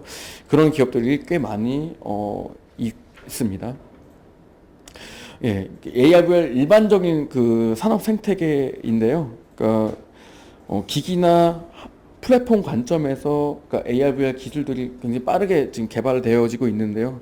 특히 오큘러스 같은 경우가 이제 오큘러스 퀘스트 2, 그러니까 이제 이번에 출시된 그 기기를 비롯해서 뭐 VR SDK라든지 뭐 그 예전에 삼성전자랑 호흡했던 그런 것들 플랫폼을 가지고 아주 적극적으로 이제 시장 기술 개발과 시장 진출을 좀 하고 있고 조금 예를 들어서 말씀드리면은 예전에 저희 스마트폰이 거의 초창기 시절에 각 그 제조사별로 신제품, 그러니까 스마트폰 신제품이 1년에 그러니까 빠르면 한 대, 조금 더 빨라지면 1년에 2대 정도가 좀 완전 다른 라인업이긴 하지만 2대 정도가 개발됐습니다. 그러니까 출시를 했습니다. 근데 그거와 거의 맞먹는 속도로 지금 오큘러스가 계속 개발을 하고 있고요. 그리고 뭐 HTC는 넘어가고 구글은 항상 그 좀 실험적인 그 AR 코어나 뭐 구글 VR 혹은 또 구글 글래스를 이제 최초에 이제 출시를 했었죠. 뭐 그런 것들을 계속 플랫폼 전략으로 가져가고 있고, 그리고 윈도우도 뭐 홀로렌즈 2라든지 이런 것들을 개발하면서 출시하면서 이제 AR 쪽의 시장, 특히 이제 미국 시장 쪽을 주로 타겟팅해서 이제 사업 전략을 펼치고 있고, 지금 그리고 가장 기대하고 있는 것들, 그러니까 뭐 시장 전망하는 그런 기관이나 뭐 다른 곳에서 가장 전망 이렇게 이제 기대하고 있는 것이 이제 애플에서 이제 AR 글래스를 이제 내년도에 뭐 출시한다라고 하는데, 애플이 보통 여태까지 해왔던 사업 전략을 보면은 애플이 AR 글래스를 냈을 때 굉장히 파급 효과가 높을 것이다. 그리고 그거 이후에 후소로 나오는 다른 그 후발 참여 기업들이 그 즉시 이제 AR 기기라든지 이런 거 여러 가지 내놓을 것이라는 그런 전망들이 있기 때문에 내년 이후에 AR 글래스에 대한 굉장히 전망이 지금 높은 상황이라고 보시면 되겠습니다. 네, 여기까지 일반적인 그 AR/VR에 대한 이야기를 하였고요. 이제 그 기술들이 유통에서는 좀 어떻게 활용되어졌었는지 몇 가지 사례들을 보면서 설명드리겠습니다. 일단 뭐 가장 많이 이제 이야기 되어지는 이제 그 알리바바가 2016년도에 이제 컨셉 형태로 이제 만들어낸 이제 바이플러스라는 것입니다. 이제 미국 뉴욕에 있는 이제 메이시스라는 백화점을 중국에서 꼭 뉴욕까지 가지 않아도 그 백화점의 어떤 분위기라든지 실제 그 백화점에 있는 거를 실사로 촬영한 것이죠. 그걸 이제 경험을 하면서 쇼핑할 수 있게끔 하는 컨셉을 만들겠다라고 했지만 아직까지 그 뭐 특이한 어떤 그런 소식은 없는 것 같습니다. 이렇게 해서 컨셉 영상으로 굉장히 그 주목을 끌었던 적이 있었고요. 그리고 아까 말씀드린 우리나라에서도 이런 시도가 또 그 비슷한 시기에 있었습니다. 현대백화점에서 마찬가지로 그 당시 이제 만들어지지 얼마 안 된 그 판교에 있는 그 지점을 일부 매장들 몇 가지 이렇게 VR로 360 그 실사 촬영을 해서 이렇게 둘러보고 실제로 더현대닷컴으로 연결이 되게끔 구매까지 연동이 되게끔 구현한 바가 있었습니다. 네, 요거는 이제 보통 일반 마트에서, 그러니까 미국 월마트에서 만들어본 이제 퓨처 리테일이라는 이제 컨셉입니다. 근데 실제로 이제 구동되어지는 애플리케이션 형태이고요. 앞으로 마트가 굉장히, 그러니까 마트 안을 이제 가보면은 동선이 굉장히 복잡하고 굉장히 넓게 이렇게 편성이 되어 있는데, 그런 넓은 마트를 앞으로도 계속 그렇게 넓게 다 돌아다니면서 이동 동선이 계속 길지요. 보통 쇼핑 끝나고 나면 굉장히 다리가 아플 정도로. 앞으로 그렇게 계속 쇼핑을 할 것인지, 아니면 그 자리에 가만히 있어서 그 마트에 진열되어 있는 상품들을 계속 움직이게 할 것인지를 이제 실험한 그런 영상인데요. 이것도 한번 참고로 보시면 되게 재미있을 것 같습니다. 그리고 그 외에도 사실 다양한 VR 서비스들이 시도가 되어지고 있습니다. 사실 이케아 같은 경우에는 아마 이케아 뭐 대부분 다 가보셨을 것 같은데, 이케아의 쇼핑하는 방식 자체가 쇼룸을 먼저 둘러보고 거기 쇼룸에 마음에 드는 제품이 있으면 그 제품이 창고 어디 위치에 있는지 적은 다음에 그 창고로 내려가서 창고에서 그 제품을 꺼내서 결제하는 형태이지요. 그런 것들이 사실 쇼룸이 우리나라뿐만 아니라 사실 해외 다른 매장 가더라도 굉장히 복잡하고 굉장히 아주 그 동선이 굉장히 깁니다. 아까 말씀 마트에서처럼. 그런 것들을 조금 이제 축소시키게끔 하기 위한 실험을 했는데요. 그러니까 이런 쇼룸을 사실은 뭐 이렇게 VR 안에서 제가 다 배치도 해보고 레코멘데이션 되는 것도 한번 배치를 해보면서 제가 원하는 상품들을 한번 체험해 볼 수 있게끔, 그러니까 쇼룸을 굳이 다 돌아다니면서 찾아다니지 않아도 이케아에서 내놓는 제품들을 볼 수 있게끔 한 그런 실험을 한 적이 있었고요. 그리고 로브스 같은 경우에는 이제 DIY 인테리어를 그러니까 제가 스스로 하는 그런 형태인데 이제 그것이 보통은 DIY 인테리어를 일반인이 하기는 어렵습니다. 뭐 시멘트를 바르고 이런 것들이 굉장히 사실 쉽지 않은 작업들이죠. 그런 것들을 이제 VR로 한번 체험을 해보고 그리고 VR로 해본 다음에 실제로 그 제품을 구매를 해서 실제로 아주 쉽게 이제 인스트럭션 형태로 해서 보여주는 그런 서비스가 되겠습니다. 그 외에도 뭐 주얼리나 의류 제품들 다양하게 지금 시도가 되고 있고요. 그리고 아마존에서도 비슷한 시도를 한 바가 있습니다. 아마존에서도 이제 프라임 데이 때 이제 사실 이벤트성으로 이제 VR 체험 매장을 이제 연 바가 있는데요. 보시면은 일반적으로 PC VR 형태로 해서 뭐든지 컴퓨터 그래픽 거의 하이퍼 리얼리티의 그 컴퓨터 그래픽으로 이제 구현을 해서 간단한 인터랙션까지 포함시킨 그런 형태로 구현해서 뭐 냉장고 문이 열린다든지 뭐 스마트폰을 뭐 좌우로 360도 한번 돌려본다라든지 그리고 그 상품마다의 어떤 정보들을 VR로 어떻게 보여주면 좋을지 이런 것들을 좀 테스트한 그런 사례가 있고요. 여태까지 설명드렸던 것과 좀 다른 형태의 또 이제 애플리케이션인데요. 이거는 완전히 그 VR로 정보를 어떻게 탐색하면 좋을 것인지를 사실 실험해본 예시라고 생각됩니다. 이베이에서 그 호주에 있는 마이어 백화점과 만들었던 이제 VR 백화점, VR 디파트먼트 스토어라는 이제 앱인데요. 이거는 제가 몇 가지 관심 있는 카테고리를 설정을 해놓으면은 VR 환경 안에서 각자 어떤 좀 토폴로지 형태의 정보를 이렇게 벌려주고 그 선택하면 그 선택한 상품마다도 관련된 상품으로 확장을 시켜서 정보를 어떤 상품을 탐색하는 것이죠. 상품을 탐색하는 형태의 어떤 이런 애플리케이션을 런칭한 바가 있습니다. 이런 것들도 좀 새로운 시도였고요, 그 당시. 그리고 2017년도에 사실 우리나라에서 이제 산업부에서 특히 이제 VR 쇼핑몰 시범 사업으로 진행했던 내용인데요. 그 당시 이제 여기 참여했던 유통사들은 뭐 현대백화점, 롯데백화점, 그리고 이마트, 그리고 하이마트, 그리고 현대자동차, 그리고 LG전자 이렇게 좀 다양한 그런 유통사들 참여를 했고 여러 가지 뭐 의류라든지 가전, 뭐 먹거리, 그리고 이제 뭐 주방용품이라든지 뭐 다양한 형태의 제품들 저희가 이 시범 사업을 통해서 제가 구현을 해봤고 이렇게 자동차면은 자동차만의 어떤 좀 특이한 시뮬레이션 할 수 있는 그런 어떤 UI들 그리고 상품마다의 좀 그런 특이점들을 저희가 좀 이제 좀 반영을 시켜서 저희가 이렇게 구현을 했었고요.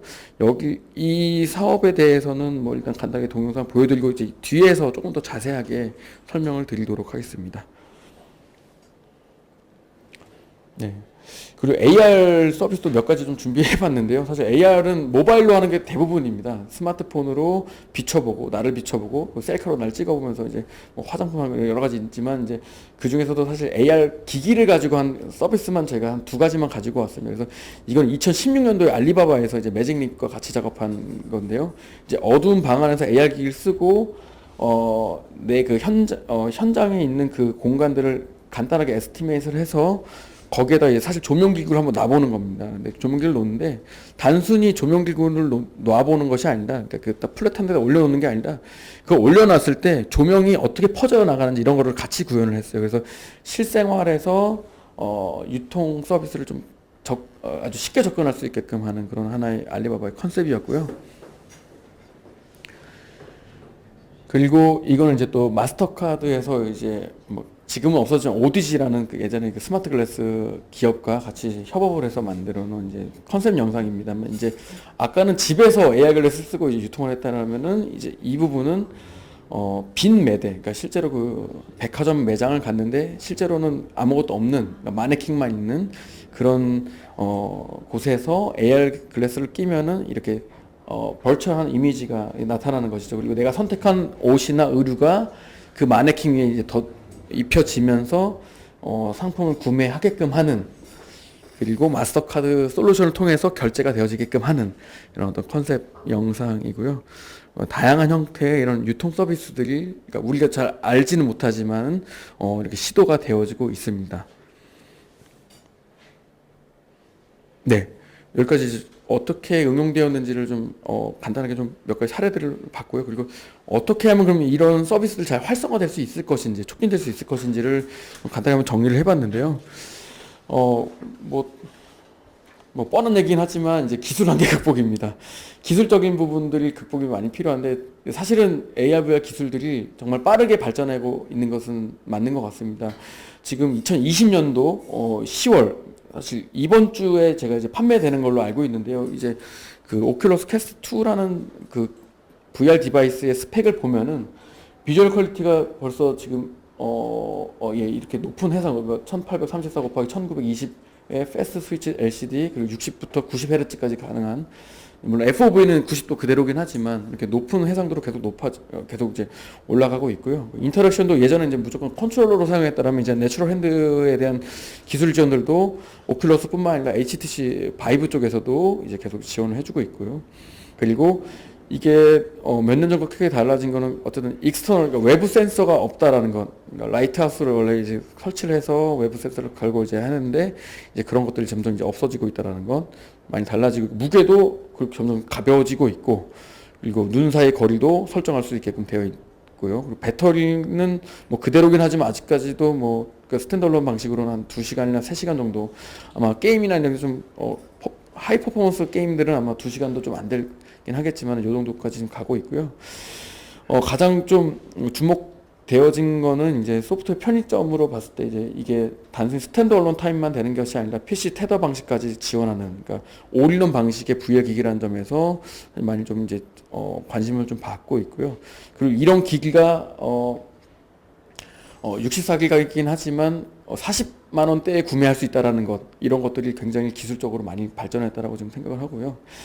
기기는 어쨌든 기기나 AR 디바이스나 계속 이제 계속 이제 빠르게 발전하고 있고, 근데 이제 컨텐츠 제작 기술들은 이제 마찬가지로 뭐 전문 툴이나 이런 것들이 많이 좀 발전하고 있기 때문에 이 부분도 많이 이제 극복이 될 것이라고 이제 좀 긍정적으로 보고 있습니다. 특히 이제 유통 서비스라는 거는 일반적으로 VR 매장, 만약 VR 유통 서비스라면은 가상현실에서 이제 매장, 그러니까 스페이스에 대한 그 공간 구성하는 것들이 중요하고, 그 판매할 상품, 물건에 대한 오브젝트에 대한 이제 그런 모델링 기술이나 스캐닝 기술, 뭐 렌더링 기술 이런 것들이 굉장히 중요한데, 아직까지는 이제 모델링하는 비용 혹은 스캐닝하는 비용 이런 부분들이 굉장히 좀 고가의 장비를 활용해야 되거나 이런 것들이 좀 아직까지 좀 제약은 있는 것 같지만, 그 후단인 뭐 엔진이나 SDK들은 다양한 기능들이 계속 개발되어지고 있기 때문에 어쨌든 앞으로 계속 좀 더 발전을 해서 이런 기술 한계 같은 것들 좀 극복이 돼야 될 것 같고요. 근데 이제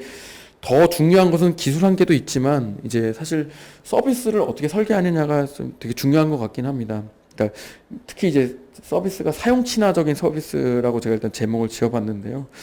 AR, VR 그 사용자의 경험이 과연 가상과 혹은 현실에서 그 차별점을 우리가 어떻게 가져갈 것이냐. 그러니까 예를 들면 유통 서비스 같은 경우에는 제가 상품을 만져보려면 직접 가야 됩니다. 매장 가서 만져보고 뭐 작동도 시켜보고 해야 되는데, 그런 거를 우리가 VR이나 AR로 얼마나 보여줄 수 있을 것인가. 그러니까 가상 체험에 대한 부분이죠. 그리고 혹은 쇼핑 경험을 얼마나 몰입감 있게 고급스러운 어떤 내가 경험을 줄 수 있을 것인가. 이머시브에 대한 부분들, 이런 부분들이 어느 정도 그 수요자 관점, 그러니까 유통사 관점 혹은 사용자 관점에서 어느 정도 충족이 되어야지만 이게 서비스가 정말 좀 잘 설계가 될 수 있을 것 같고요. 그 좋은 경험들이 만들어져야지만 이 티핑 포인트로서, 그러니까 AR, VR이 유통에 잘 쓰일 수 있게끔 되는 어떤 티핑 포인트로서 좀 잘 될 수 있지 않을까, 그래서 좀 생각을 하고 있고요. 그러다 보니까 사실 뭐 AR, VR 기술만 가지고 모든 유통 서비스, 모든 유통 채널을 다 커버할 수가 없습니다. 그래서 그 리테일 채널을 우리가 어떻게 포커싱 할 것인지, 어떻게 또 타겟팅 할 것인지, 어디에서 쓰이게 할 것인지, 어떤 기기를 쓰게끔 할 것인지, 모바일까지 같이 지원하게 할 것인지, 뭐 이런 것들. 그리고 연령대별로 이제 지금 세대에서는 예전처럼 뭐 같은 상품이 뭐 많은 연령대에 다 팔린다기보다는 뭐 아까 MZ세대라고 저희가 얘기한 것처럼 타겟팅하는 것들이 굉장히 중요해지고 있습니다. 그래서 그런 타겟팅하는 그런 것들도 굉장히 중요할 것 같고요. 그리고 어떤 물품을 팔 거냐에 따라서도 VR 기술이 중요할 수도 있고 AR 기술이 더 잘 먹힐 수도 있고, 혹은 완전 실사가 괜찮을 것인지 완전히 그냥 캐주얼한 그래픽 정도가 괜찮을 것인지도 굉장히 달라지기 때문에 그런 부분들이 정확하게 타겟팅이 되고 그리고 적합한 아주 좋은 파트너를 만나서 해야지 이제 좀 좋은 사업으로 되지 않을까 이렇게 좀 생각을 하고 있고요. 그래서 저희가 이제 이런 관점에서 저희 2017년도에 했던 VR 쇼핑몰 시범 사업에 대해서 좀 한번 예시를 한번 가져와 봤는데 사실 이 시범 사업은 정말 많은 관계자들이 많은 플레이어들 참여를 했습니다. 일단 여기서 뭐 저희부터 시작해서 뭐 스코넥, 뭐 3i 그리고 유통사에서는 여러 가지 백화점들 그리고 또 여기 보이지 않는 다른 기관들도 많이 참여를 해서 만들어진 사업이고요. 그 당시 이제 특징으로서 몇 가지 하면 이제 오픈 마켓플레이스로 그러니까 백화점이나 마트나 전문점, 시장, 집단상가, 쇼핑거리까지 다양한 콘텐츠를 하나의 오픈 마켓플레이스에 넣었던 그런 사례였고요. 많은 그런 유통사가 참여하다 보니까 뭐 의류나 잡화, 가전식품 등 다양한 VR 스토어와 그 다양한 상품들을 가상 체험부터 결제까지 이제 구현하는 그런 사례였고 그 당시에는 사실 이 VR 앱이라는 게 모바일용 VR 앱이 사실 또 그때는 대세였습니다. 그래서 안드로이드용 애플리케이션부터 시작해서 바이브용 어떤 VR 애플리케이션 그리고 웹 버전까지 다 이 세 가지 플랫폼을 다 대응해서 개발을 했었고요. 근데 여기서 끝나는 게 중요한 게 아니라 사실은 이제 그 당시에 개발만 해서 끝난 것이 아니라 사실 우리가 앞으로 VR 유통 서비스가 어떻게 쓰여질 것인가를 좀 기획을 하기 위해서 소비자 연구라는 실증을 같이 추진했었습니다. 그게 이제 저희가 가장 핵심적으로 생각하는 게 데이터 기반의 어떤 소비자 분석과 수용도 검증을 저희가 진행했었는데요. 보시는 것처럼 저희가 그 당시에 광화문 체험관이라든지 저희 뭐 전자전에 VR 쇼핑몰 체험관을 운영을 해서 약 2만 명가량의 많은 사람들이 이 VR 쇼핑몰을 저희가 체험하게끔 했고요. 그 2만 명 중에 간단하진 않지만 좀 복잡한 설문조사를 저희가 한 1000여 명 정도의 그 설문조사 경험평가를 받아서 진행을 했고요. 그 중에서 또 저희가 수용도를 검증하기 위해서 10명 정도 저희가 따로 모집을 해서 수용성 평가를 별도로 또 진행을 했고요. 그리고 이 모바일 애플리케이션과 웹 트래픽들 이런 것들 다 저희가 따로 또 수집을 해서 한 5,000명 정도의 행동 데이터 약 8만 건, 아니 6만 건 그리고 VR 씬마다의 어떤 히트맵 같은 것들 저희가 다 수집을 해서 저희가 이제 앞으로 이제 미래 유통 서비스를 어떻게 기획할 것인지를 저희가 이제 활용한 바가 있고요. 그래서 이런 부분들이 사실 일반적으로 AR VR 기업들이 사실 접근하기 좀 어려운 부분들이 있습니다. 그래서 사실 저희가 이제 올해부터 산업부에 저희가 좀 제안을 해서 이런 제품이나 서비스를 실증할 수 있는 데이터 기반으로 해서 소비자나 사용자를 분석할 수 있는 그런 센터를 저희가 이제 올해부터 지금 이제 구축을 하고 있고요. 그래서 간단하게 이제 그래서 그러니까 저희가 이제 그래도 이제 저희도 지능하다 보니까 이제 어떻게 하면 저희 AR VR 기업들을 저희가 좀 도와드릴 수 있을까라고 해서 지금 우리가 하는 일을 좀 간단하게 정리를 했습니다. 그래서 방금 말씀드린 것처럼 저희 실증센터를 저희 서울에다가 이제 구축을 하고요. 그래서 AR VR 제품이나 서비스가 유사 환경 안에서 사용자가 참여를 해서 직접 참여를 해서 하는 평가 그리고 성능이나 품질 평가를 같이 할 수 있는 그런 실증센터를 저희가 올해부터 구축을 하고 있고요. 그리고 그런 평가 방법들이 사실은 다 기업마다 AR VR 기업마다 다 각기 다른 기준과 평가 방법을 가지고 평가를 하고 있습니다. 그런 것들을 좀 일부 표준화할 수 있는 것들은 표준화를 해서 기업 대상 평가 서비스를 저희가 지원을 할 계획이고요. 그리고 그 외에도 그런 시제품 보완을 한다거나 최적화를 하는 것, 뭐 기술 지원, 뭐 이런 여러 가지 그 지원 체계들을 같이 해서 보다 AR VR 기업들이 좀 사용자 니즈를 좀 반영할 수 있는 그런 시장 친화적인 제품을 구현할 수 있게끔 그렇게 좀 지원을 해드리려고 하고 있고요. 그 외에도 이제 아까 기술 한계 극복 이런 것들은 또 사람이 또 되게 중요합니다. 그래서 저희가 서울대나 카이스트, 서강대 같이 해서 그 AR VR 석박사 과정도 같이 지금 운영을 하고 있고요. 그래서 한 우수 인재들을 저희가 산업계에 많이 배출하는 것을 목표로 저희가 진행하고 있습니다. 네. 네, 이것으로 저희 발표를 마치도록 하겠습니다. 감사합니다. 예, 두 번째 발표로 유통산업에서의 AR, VR 기술 응용 현황 및 촉진 전략이라는 주제로 한국전자정보통신산업진흥회 홍원기 팀장님께서 발표를 마쳐주셨습니다. 예, 그러면 지금부터 이제 같이 이제 토론 시간으로 바로 이어서 진행을 하도록 하겠습니다. 예, 토론 시간 때는 아까 말씀드렸던 것처럼 좀 마스크를 착용하시고 예, 토론에 임해 주시기를 부탁 말씀을 드리고요. 저도 앉아서 예, 같이 진행하는 걸로 하겠습니다. 예, 저희가 토론은 앞서서 뭐 잠깐 말씀은 드렸는데요. 저희가 이제 두 가지 이제 주제로 이제 발표를 했습니다. 앞서서 저희 AR, VR 시각 콘텐츠 기반 소셜 서비스 동향이라는 주제로 이제 조익한 그 담당께서 발표를 해주셨는데, 저희가 지정으로 한 분씩 그 주제에 대해서 이제 토론을 해주시고요. 그거에 따라서 저희가 또 같이 단체로 조금 토론하는 시간을 그렇게 갖도록 하겠습니다. 그래서 먼저 아까 말씀드렸던 조익한 담당께서 발표하신 내용을 가지고 우리 조이폰의 정상권 대표님께 마이크를 넘겨서 예, 토론을 진행하도록 하겠습니다. 네, 조이폰의 정상권입니다. 우선 저는 이제 조상무님께서 발표해 주신 내용 굉장히 잘 들었고, 그래서 우리나라의 통신사 그 중에서도 가장 리딩을 하는 통신사업자 입장에서 많은 고민을 하시는구나. 예, 그리고 어떻게 시장을 이끌고 나가야 할지에 대한 고민을 되게 많이 하셨다는 것을 충분히 이제 알 수 있었습니다. 그래서 발표 들으면서 제가 사실 궁금하다고 해야 될까요? 이제 고민이 됐던 부분이 뭐냐면, 이런 이제 다양한 서비스들, 앞으로 이제 되게 고용량, 그 다음에 굉장히 빠른 속도를 원하는 이러한 컨텐츠들이 주류를 이루어가는 그러한 것들이 예상되는 시점에, 과연 지금 5G 서비스를 위해서, 통신사가 어떤 방식으로 망 개선이랄까, 그 다음에 이제 소비자 친화적인 부분에 있어서 실질적인 고민을 하시고 어떻게 대응을 하시려고 하는지에 대한 전략을 좀 여쭤봐도 될런지 모르겠습니다. 5G에 대한 전략. 예, 맞습니다. 네. 되게 이제 좋은 질문인 것 같고요. 기본적으로는 이게 되게 폭넓은 얘기라고 생각이 들고, 저희 같은 이제 소위 기반 인프라를 주력 사업으로 하는 입장에서는 항상 이게 어떻게 보면 닭과 달걀의 문제처럼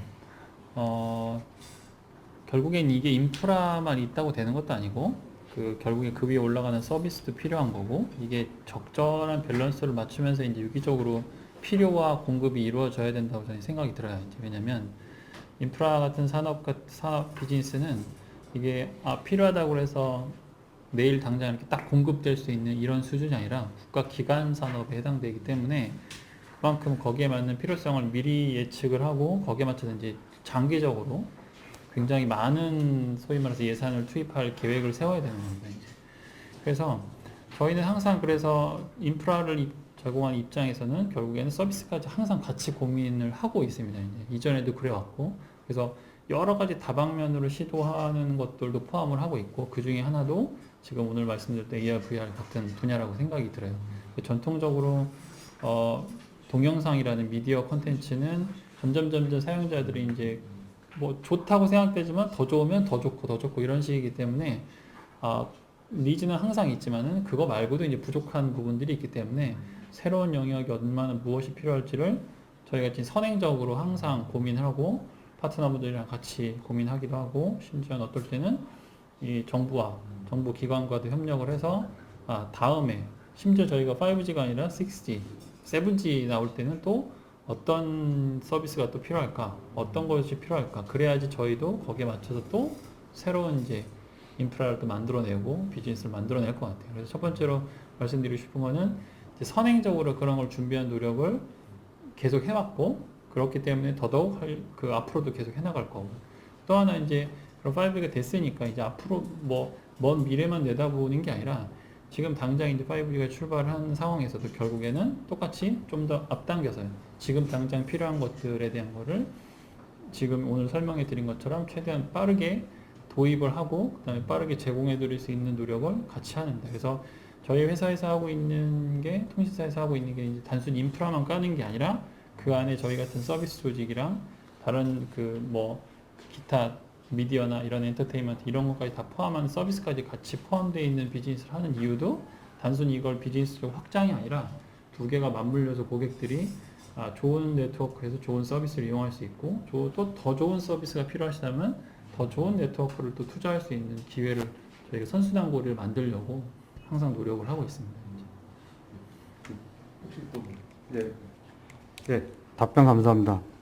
사실 이제 그 조상무님께서 말씀하셨던 내용 중에서 이제 아까 메타버스, 그 다음에 텔레프레전스라고 하는 부분들을 말씀을 해주셨는데, 그런 서비스들이 좀 전에 말씀하신 것처럼 대역폭이 굉장히 큰, 그 다음에 이제 고용량의 어떤 그 초고속 그 네트워크를 필요로 하는데, 근데 지금 이 서비스들이 우리가 실험실에서 보여주고 있는 그러한 상황입니다만, 사실 뭐 저기 홍 팀장님이 말씀하셨던 그 유통 쪽에도 마찬가지로 적용이 될 수 있는 이야기라고 생각이 되는데, 사용자들이 이 그 VR, AR 리테일 서비스라든가 이런 부분에 있어서 사실 가장 불편해하는 게 뭐냐면 이질감이거든요.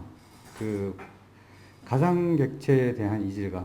근데 이게 굉장히 어떻게 보면 진짜 실제 오브젝트처럼 보여지게 하려면 제가 보기에는 사실 5G만으로도 부족하지 않나라는 생각이 들어요. 그러니까 그런 경험들을 자꾸 어설프게 보여줘서 오히려 사람들로 하여금, 사용자로 하여금 기대치를 자꾸 낮추는 그런 이렇게 악영향이 있는 게, 그러니까 반대적인 어떤 그런 그 네거티브한 효과가 있는 게 아닌가.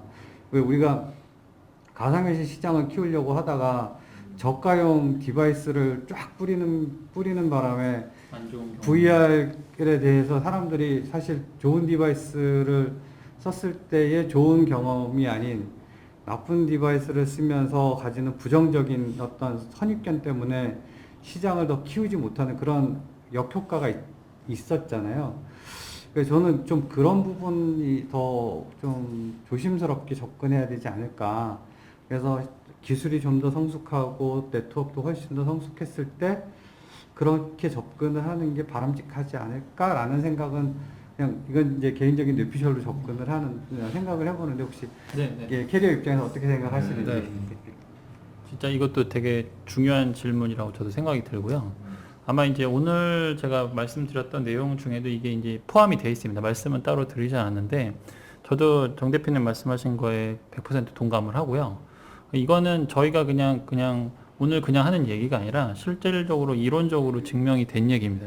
그게 무슨 얘기냐면, 언캐니 밸리라고 해서 이제 실물과 똑같은 거를 디지털화 시키는데, 이 사람이 느끼기에 이게 실물과 똑같다고 판단이 드는 데 있어서 정말로 99.99%가 똑같지 않으면 실물에 가깝다고 만들면 만들수록 더 거부감을 느끼는 겁니다. 이제 차라리 우리가 알고 있는 완전한 가상이라고 그냥 생각이 들면 차라리 접근하기 편해요. 왜냐하면 우리가 알고 있는 게임이나 뭐 공상과학 마치 그냥 만들어낸 것처럼 표현을 하면 차라리 그냥 이건 그냥 새롭게 만들어낸 가상이야 라고 인지를 하는데, 실제와 같은 모습을 자꾸 똑같이 표현을 하려고 하는데 어설프면 굉장히 거부감이 든다는 얘기입니다. 그래서 말씀하신 것처럼 그 선택은 저희가 잘 해야 될 것 같고, 그 기술 개발을 함과 동시에 실질적으로 기술 개발이라는 거랑 소비자에게 결국엔 상품으로서 가치를 제공하는 거는 약간 갭이 있다고 저는 생각이 들거든요, 실질적으로. 그래서 그냥 심플하게 말씀드리자면 완전하게 99.99%처럼 똑같지 않다고 하면 제가 보기에는 오히려 가상처럼 제공하는 게 더 일반 사람 사용자한테는 좀 더 친화적이고 그게 더 친근할 겁니다, 아마. 마치 그건 우리가 익숙하기 때문에.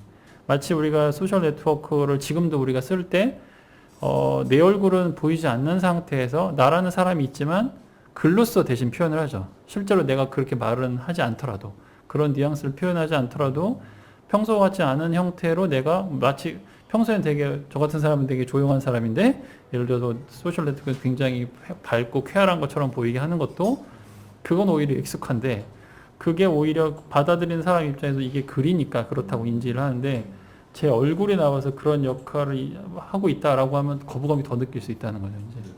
그래서 그 경계선을 굉장히 발을 높게 잡아야 되는 건 맞고요, 이제.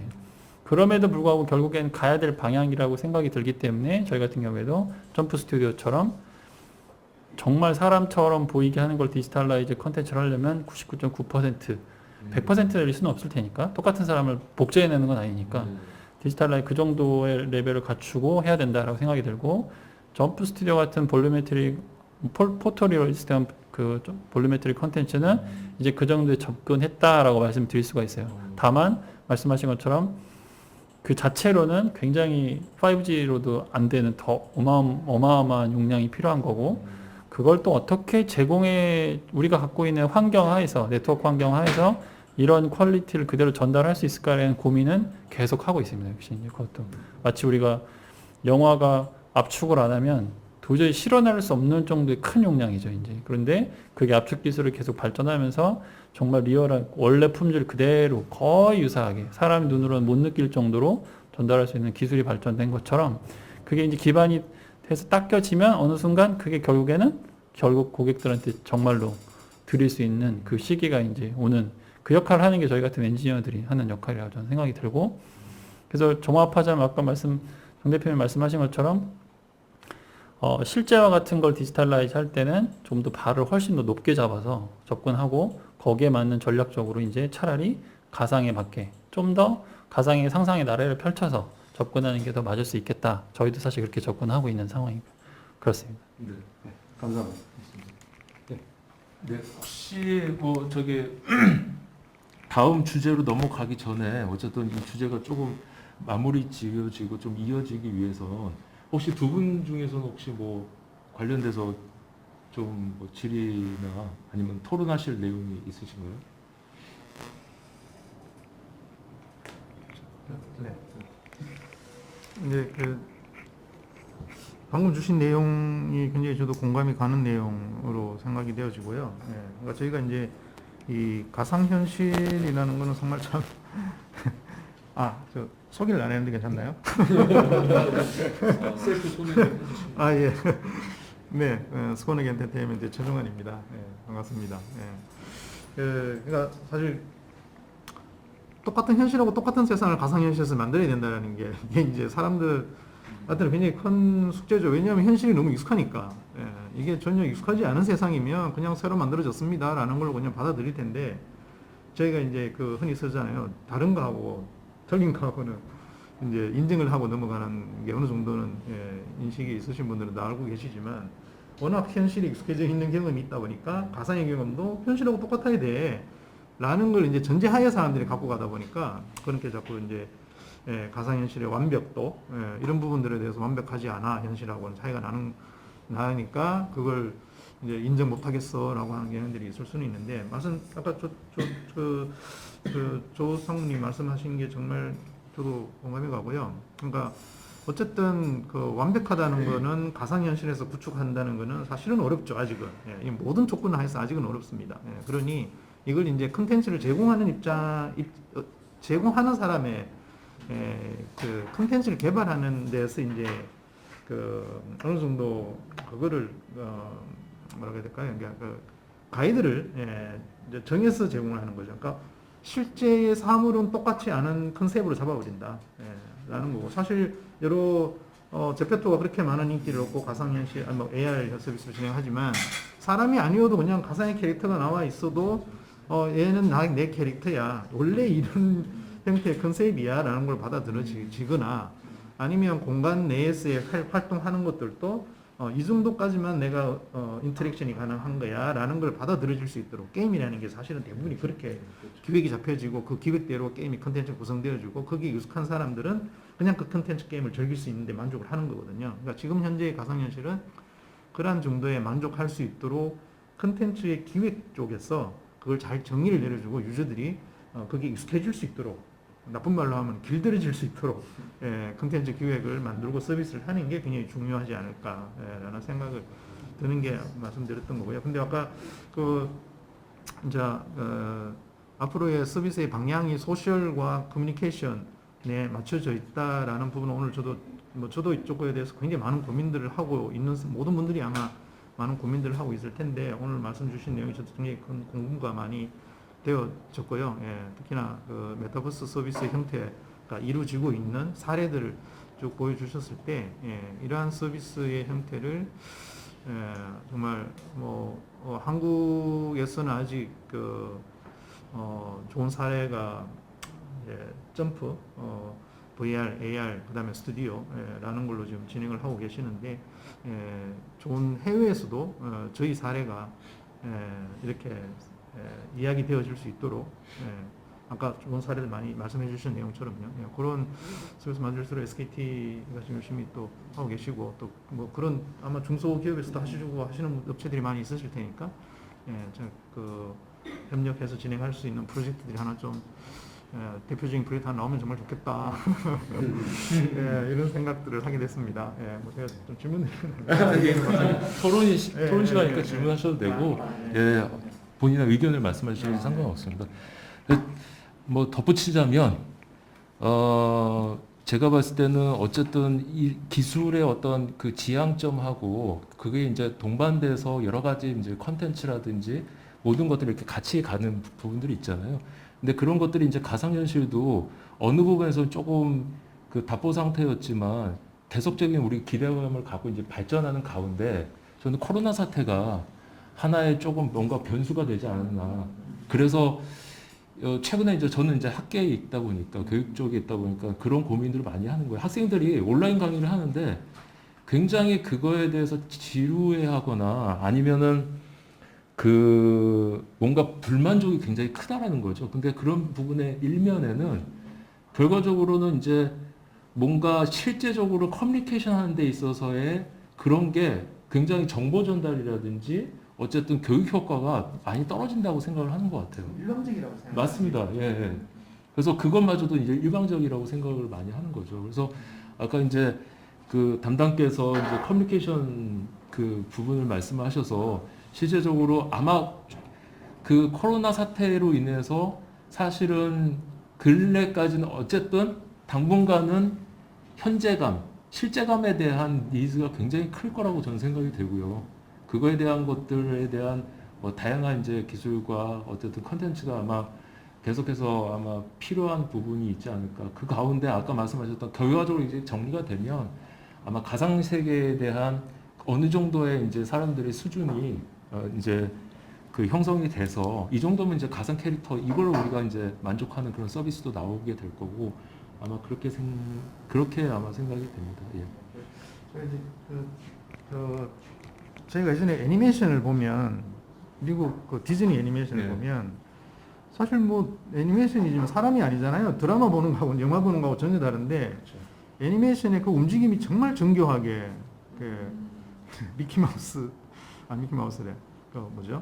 톰과 제리. 네. 톰과 제리 나오는 캐릭터들의 그 동물들의 움직임이 정말 리얼을 넘을 정도의 그런 표현들이 이루어지니까 그걸 빠져드는 거잖아요. 그러니까 그만큼 실제적인 사람이나 동물은 아니어도 모션으로서 그걸 이제 해결해버린 거죠. 그러니까 그런 것처럼 지금의 가상현실이 부족한 부분은 실제와 똑같은 맞추는 건 힘들지만 어떤 부분들로 그런 사람들에게 더 이 실제와 다르더라도 네. 몰입감, 이머시브한 상황을 만들어줄 수 있는 게 뭐를 포인트를 잡을 거냐라는 걸 고민해보는 것도 굉장히 좋은 부분이지 않을까 지금 좀 생각이 듭니다. 저는 이런 생각을 해봤어요. 그러니까 많은 사람들이 익숙해져 있는 가상현실을 떠올리는 수준이 어느 정도일까를 저는 고민을 해봤어요. 그러니까 우리가 해리포터라는 영화를 보면 현실에서 다양한 가상 객체들이 막 움직이지만 그건 연출이지만 근데 일반인들은 그런 형태의 가상현실을 기대하는 게 아닐까라고 저는 보거든요. 예. 근데 과연 그 수준을 우리가 끌어내릴 수 있을까? 예.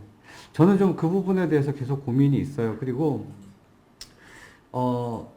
저는 이제 이게 기술 드리븐이 아니라, 물론 이제 기술은 반드시 뒷받침이 되어야 하지만 사용하는 사용자들에 대한 이해가 굉장히 중요하다. 기술을 개발할 때 있어서 서비스를 만드는, 그러니까 서비스를 발굴하고 개발하는 입장에서 내가 사용자 입장에서 보면은 어떻게 하는 게 덜 어색하고 더 몰입을 할까? 과연 이런 서비스가 이 정도로 해서 내가 구현을 하는데 만족하면 사용자가 좋아할까? 이렇게 저는 고민을 해야 된다라는 생각을 해요. 근데 사실 좀 뭐 이렇게 어떻게 보면은 좀 뭐 너무 이상적인 얘기일 수도 있겠지만, 정책 과제를 통해서 대부분 많은 R&D들이 이루어지고 진행이 되고 있는 게 현실이잖아요. 저는 지금 옆에 그 조상무님처럼 그 대기업들이 롱텀으로 진짜 사용자들이 만족할 수 있는 컨텐츠들이 나올 때까지 꾸준한 R&D, 그 다음에 꾸준한 사용자 연구, 그거를 통해서 진짜 그 사용자 친화적인 그런 컨텐츠, 그러니까 기술 드리븐이 아니라 컨텐츠 드리븐으로 좀 가면 더 좋은 결과가 나오지 않을까. 사실 좀 그런 걱정, 기대가 있거든요. 이게 그 유통도 마찬가지였거든요. 저기 스코넥에서 우리 최 부사장님이 만드신 그 VR 쇼핑 저도 해봤고, 다른 쇼핑몰들도 다 해봤는데, 사실은 그 서비스들이 장시간 하기에는 굉장히 불편함이 있어요. 어지럽기도 하고 힘들기도 하고. 근데 이제 그리고 그게 과연 그러면 온라인 쇼핑몰보다 훨씬 편하고 효과적이냐? 그러니까 이런 부분에 있어서 자꾸 질문을 좀 던져야 하는데, 이렇게 하면 우리가 RFP에 나온 거를 만족하지 않아? 라고 접근하는 순간 이거는 망하는 거거든요. 우리가 글로벌 서비스를 해야 되고 글로벌 리더가 되고, 그거는 기술로 대변하는 게 아니거든요. 그거는 컨텐츠로 승부를 해야 되는 거고, 컨텐츠가 얼마나 사용자 친화적으로 결과가 나올 수 있느냐. 저는 그 부분으로 접근을 해야 된다고 생각을 해요. 그래서 사실은 뭐 우리 정부가 굉장히 열심히 또 노력을 하시고 고민을 해서 이런 우리 포럼도 지금 진행을 하고 있지만, 그 안에서 실제 어떻게 방향을 잡고 가야 하느냐. 그 다음에 이거를 그 숏텀이 아니라 롱텀으로 어떻게, 그러면은 사실 VR이라고 하는 게 굉장히 어려운 기술이고, 그걸 구현하는 것 자체가 사실은 어떻게 보면 제가 보기에는 미션 임파서블에 가까운 그런 이야기를 지금 우리는 하고 있는데, 근데 이걸 매년 평가를 한다라고 하면 사실은 그거 평가 때문에 진짜 숙제하기 바쁜 상황이 돼버리는 거죠. 그래서 저는 그거는 바람직하지 않다. 그렇게 가는 것보다, 그 다음에 지금도 우리 계속 VR, AR을 묻는데, VR하고 AR은 시장도 다르고 원천 기술도 다르고 표현하는 방식 자체가 다르거든요. 이걸 자꾸 한 그릇에다 담아놓고 막 뭔가를, 야 이게 어차피 똑같이 가상객체를 다루는 거니까 똑같은 거 아니야? 그런데 사실 필요로 하는 망도 다르고 다 다르거든요. 그러니까 접근 자체가 다른 거예요. 그러니까 이거를 VR을 원하는 고객도 다르고 AR을 원하는 고객도 각각의 니즈가 다 다르다는 거죠. 그래서 이제 이런 부분으로 우리가 세그먼트를 다 쪼개서 정말 주도 면밀하게 하나하나 챙겨서 이렇게 가야 되고 준비를 해서 가야 한다. 근데 이게 이런 이야기가 좀 이렇게 내부적으로 소위 얘기해서 전문가 분들이, 사실 우리는 비즈니스를 이쪽으로 하는 사람들이고 이걸로 먹고 살려고 하는 거니까 우리 고민을 굉장히 많이 하잖아요. 일반인들하고 좀 다른 고민을 한단 말이에요. 그러면 그렇게 진짜 그 원하는, 어떻게 보면은 사실 이걸로 목숨 걸고 먹고 사는데 내가 진짜 이 시장이 아니면은 나는 죽는다고 생각하는 사람들이 하는 이야기에 조금 더 좀 귀를 기울여 주시고 그런 환경을 좀 만들어 주셨으면 좋겠다. 예, 뭐 그런 얘기를 좀 장황하게 했으면 죄송합니다. 뭐 사실은 이제 끝에 가서 이제 뭐 저희 어쨌든 포럼의 어떠한 존재 이유기도 하고 해서 이제 좀 정책적인 우리 또 재원도 필요하고 그런 부분에 있어서 우리 정 대표님이 아주 굉장히 좀 명쾌하게 예, 그런 제언을 해줘서 감사드리고요. 저희가 시간이 사실은 좀 많이 조금 지나서 일단은 그러면은 다음 순서인 그 유통산업에서의 AR/VR 아까 이제 그 묻지 말자고 말씀하셨지만 어쨌든 제목인 그러니까 그 기술 응용 현황 및 촉진 전략에 대한 이 주제를 가지고 스코너 엔터테인먼트의 우리 최종원 부사장님께서 좀 토론 부탁드리겠습니다. 네, 뭐 오늘 말씀 정말 저도 잘 들었습니다. 예, 뭐 사실 쇼핑도 특히 이제 지금 뭐 말씀 처음에 이제 해주신 내용대로 코로나가 시작되고 나서 더욱더 아마 뭐 오늘 주제가 다 거기에 초점이 맞춰지는 것 같긴 합니다. 예, 비대면 서비스를 어떻게 진행을 해 나갈 것이냐. VR이 사실은 갖고 있는 특징 자체가 비대면이라는 게 가장 큰 특징이기는 하기 때문에 아마 더 많은 관심들을 지금의 이 시기에 많이 관심을 가지는 것 같고요. 그 중에 특히나 이제 그 쇼핑 자체도 이런 코로나가 아니어도 비대면 시장이 점점 성장하고 있었잖아요. 기존에 모든 그 쇼핑이 저도 요즘 마트 가는 것보다는 그냥 온라인에서 그냥 사버리는 게 더 편하니까 그렇게 진행을 하고 있는데 그렇지만 결국은 갖고 있는 단점이 또 뭐냐면 기존에 그 쇼핑이 갖고 있었던 온라인 쇼핑이 갖고 있었던 단점이 뭐냐면 제품을 어떻게 정말 현실적으로 보여줄 것이냐. 뭐 아까 나왔던 얘기가 비슷하긴 합니다만 그러니까 오프라인에서 구매했던 거하고 똑같은 방식으로 제품을 어떻게 설명을 해줄 거냐, 아니면 보여줄 거냐, 그걸 사용성을 확인을 할 거냐, 이런 부분들이 결국은 이제 온라인 쇼핑에서 할 수 있는 건 한계가 있다. 기존의 온라인 쇼핑에서 웹에서 해주는 게 그러면 웹에서 해주는 것보다 더 좋게 해줄 수 있는 게 가상현실이 해결해 줄 수 있지 않을까?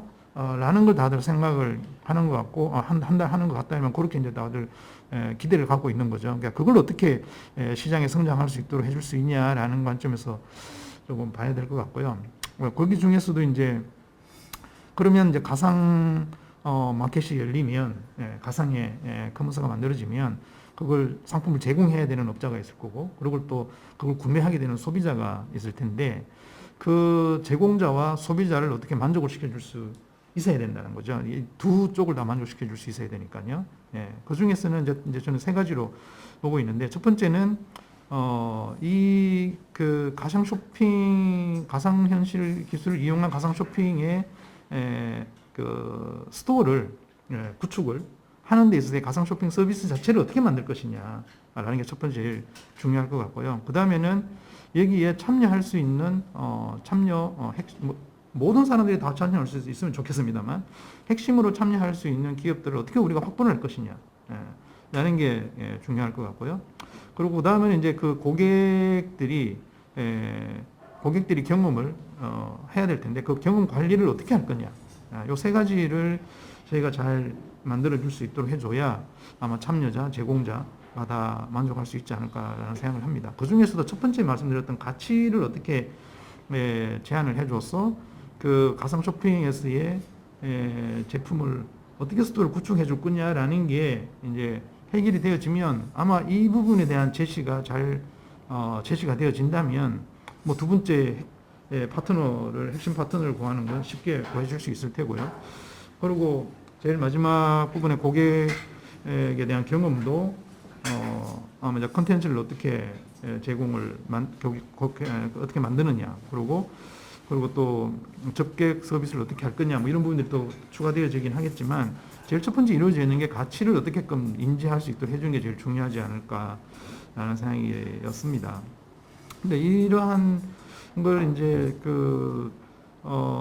진행하려고 하면 문제가 어쨌든 한계가 지금 현재는 문제점이 있다는 거죠. 한계점이 있는데 뭐가 제일 큰 문제냐면 쇼핑은 결국은 콘슈머 시장에 타겟을 맞춰야 된다는 게 문제점인 거죠. 그러니까 개인 유저들이 결국은 구매 활동할 수 있도록 해줘야 되니까 그러려면 이 하드웨어가 충분히 그 콘슈머 유저들에게 보급이 되어야 될 텐데 그 보급을 그럼 어떻게 보급할 때까지 기다려야 되느냐? 아니면 그 보급되기 전에 일단 이 시장을 개척해 나가기 위해서 단계별인 어떤 전략을 세워야 되느냐? 이런 걸 좀 해볼 필요가 있겠다는 생각이 들었습니다.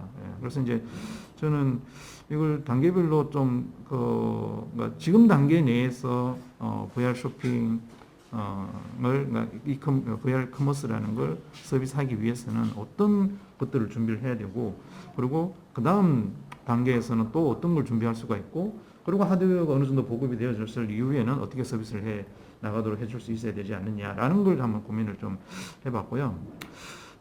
먼저 첫 번째는 첫 번째 단계에서는 쇼핑이라고 해서 무조건 제가 아까 말씀드렸던 컨슈머 유저를 상대로 하기 이전에는 영업자가 컨슈머 유저에게 사용해 줄 수 있는 도구가 필요할 거라고 저는 생각을 했어요. 영업자가 영업을 판매하고자 하는 사람이 직접적인 방법으로. 그러면 그게 결국은 이후에 발전되어지면 그 도구로 만들어진 것이 컨슈머가 영업자가 없어도 컨슈머가 바로 사용할 수 있도록 해줄 수 있지 않을까라는 생각을 해봤고요. 그러니까 그런 제안을 단계별로 진행. 두 번째는 특정 장소에서 특정 상품을 제공해 줄 수 있는 툴로 만들어갈 수 있지 않을까라는 생각을 해봤고요.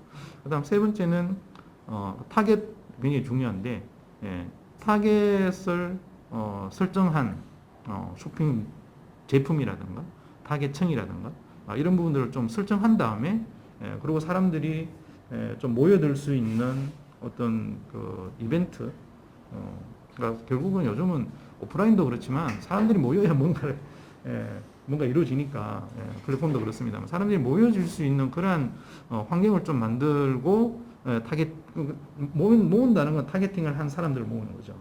그러한 방법 왜 단계별로 이루어져 나가면 마지막에는 뭐 그겠죠. 이제 대중들에게 모든 대중들이 어느 정도 보급화되어졌다라는 단계에서 놓고 보면 이제 일반적인 지금 현재 온라인 쇼핑을 하듯이 모든 사람들이 쉽게 접근할 수 있는 상황이 만들어지는 거 아닌가. 그러니까 지금 당장 VR 쇼핑, 그러니까 이커머스가 해결해야 될 부분들은 타겟의 대중화가 이루어지기 전 단계와 그 다음에 타겟이라고 제가 얘기하고 있는 대중화가 이루어진 이후에 좀 구분을 한 상태에서 단계별로 뭐 저희는 이 산업을 키우기 위해서 지금 얘기를 하는 관점에서 놓고 본다면 그런 순차적인 대응을 했으면 좋지 않을까라는 생각을 오늘 좀 개인적으로 좀 가져본 생각이기는 합니다. 그래서 오늘 발표해 주신 내용에서는 이제 생산과 그다음에 물류를 통해서 제공되어지는 과정 내의 마지막 단계의 유통에 관련된 부분을 이제 지금의 가상현실 기술을 적용시켜 보는 안에 대해서 뭐 지금까지 많이 나왔던 사례들하고 이런 부분을 말씀해 주시는 부분에서는 힌트는 많이 얻을 수는 있을 것 같다라는 생각이 들었는데요. 그러니까 이 단계별로 진행하는 방향에 대해서 한번 뭐 지금 홍 팀장님은 이 쇼핑몰에 대한 산업을 계속 이후에도 지금 예전에 했던 산업부와 저희하고 같이 진행했습니다만 이후에 새로운 어떤 산업을 진행을 하시려고 할 때 어떤 방향으로 진행을 해 나가면 제가 말씀드렸던 부분들은 그런 스텝 바이 스텝의 형태를 진행했으면 좋겠다라는 안을 좀 드리고 싶은데 뭐 어떤 그 방향에 대해서 좀 의견을 네. 사실 이제 우리나라의 그 유통 업태라고 보통 얘기하는데요. 뭐 백화점이나 아까 얘기했던 마트, 그 각 유통 업태마다 그 특징들이 좀 있습니다. 직접 만져봐야 되는 상품들도 있고요. 그리고 직접 만져보지 않아도 대충 어림짐작으로 해서 구매에서도 성공되어지는 그런 온라인 쇼핑들도 있는데 그 각 유통 채널마다 좀 해결하기 어려운 뭐 그런 몇 가지가 있는데 사실 다 공개할 수는 없지만 저희가 그 당시 소비자 연구 결과 통해서 좀 얻었던 몇 가지 인사이트 중에 하나는 의류를 사는, 그러니까 보통 이제 우리가 온라인으로 제일 많이 팔리는 품목이 1등 제품은 당연히 의류입니다. 그러니까 옷이죠. 옷을 주로 이제 여성분들도 그렇고 남성분들도 많이 구매를 하는데, 근데 이 의류가 반품률도 1위입니다.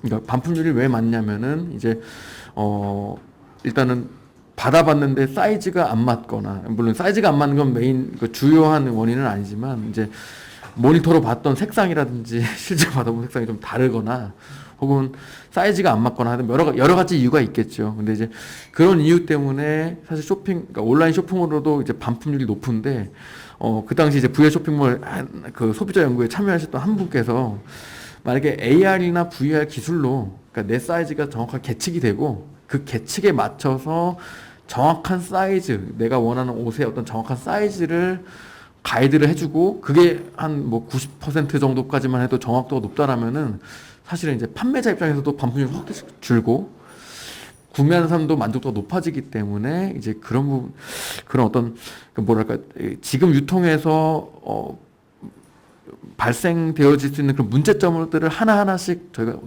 해보는 것이죠. 해보는 것부터 시작해서, 이제 그게 서비스까지 최종적으로 올라갈 때까지 그런 노력들이 좀 필요하지 않을까라는 생각을 좀 하고 있고요. 어쨌든, 지금은 여러 유통 채널이 있기 때문에 그 유통 채널에 맞춰서 VR 기술이 적용되어지고 접목되어지긴 하겠지만은, 궁극적으로 우리 아까 그 유통 4.0이라는 그 컨셉으로 봤을 때는 VR 자체가 하나의 그 유통 채널이 될 때까지 아마 뭐 많은 기술 개발이나 혹은 다양한 서비스 어떤 설계 이런 것들이 좀 필요하지 않을까. 근데 궁극적으로 어쨌든 VR AR 자체가 하나의 유통 채널이 되어지게끔 저희가 좀 노력을 많이 해야 될 것 같고, 정부에서도 좀 많이 지원해 주시면 좋지 않을까 이렇게 생각을 해봅니다.